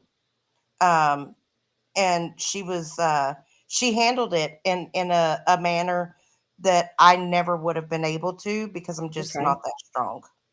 And she's done some amazing things since, and that was her only child. And just months before that happened, he had a baby on the way with a girl he was engaged to, and the baby was stillborn. So she lost her only grandchild. And this happened within months of each other. And to see how her and her husband took that situation and they made something so beautiful out of it is just a testimony to, what you got, God being able to bring beauty from ashes. And I don't want that exploited by some people. And it would be if I did it publicly. Well, so you just talked about it, so don't talk about it publicly, woman. Well, he can't. He's not going to be able to look it up and figure out who it is. So, but when she comes on, if I did it publicly, he would. So, well, yeah, you got to take care, your grandkids and stuff. Thank you, Snacks. I didn't even see that. Thank you. But excuse me. But yeah, I'm going to go ahead and jump off of here myself. You go get that beautiful hair washed, and I'm going to see you again real soon. Yep, I'll see you. I'll be. I like you, Heidi. I don't care what nobody says. Oh well, shit. I like you too. I don't care what nobody says. Yes, ma'am. Yes, ma'am. No, But you I have a wonderful appreciate day. you. Thank you for jumping on. I really Sure. appreciate it. All right. You take care. Have a All great right, day. sweetie. You have a good Bye, day. chat. Y'all have a great day too. All right. Bye, sweetie. Guys, I got to go. I am going to go and shampoo my hair and get ready for the day. I don't know. I said I might come back later on this evening, but I see George has a live set up for today. George is going live at 4:30 my time. So 6:30 he's central, 6:30 and then 7:30 Eastern. So George is going live today. Wisco gal, snow yesterday, 60 degrees and sun today. Going out to touch some dirt garden time. Jesus Christ. It just started raining, well, drizzling right now, but I still need to shampoo my hair and be ready for my appointment. So I will see you guys later. I'm going to go by Pet Smart and I'm going to see if a birdie jumps in at me. Then that means I have to get another cage. I got to do all that stuff. So I'll check in and see. But I love you guys and thank you for joining me this morning. And thank you so much. Yes, George is on his proper schedule. George is on his schedule. And damn, I've been live for 2 hours and 43 minutes. All right. Love you guys. Thank you, thank you, thank you so much. And I will talk to all of you later. I promise I will see you guys later, probably in George's chat, or if Chantel goes live, I'll see you there.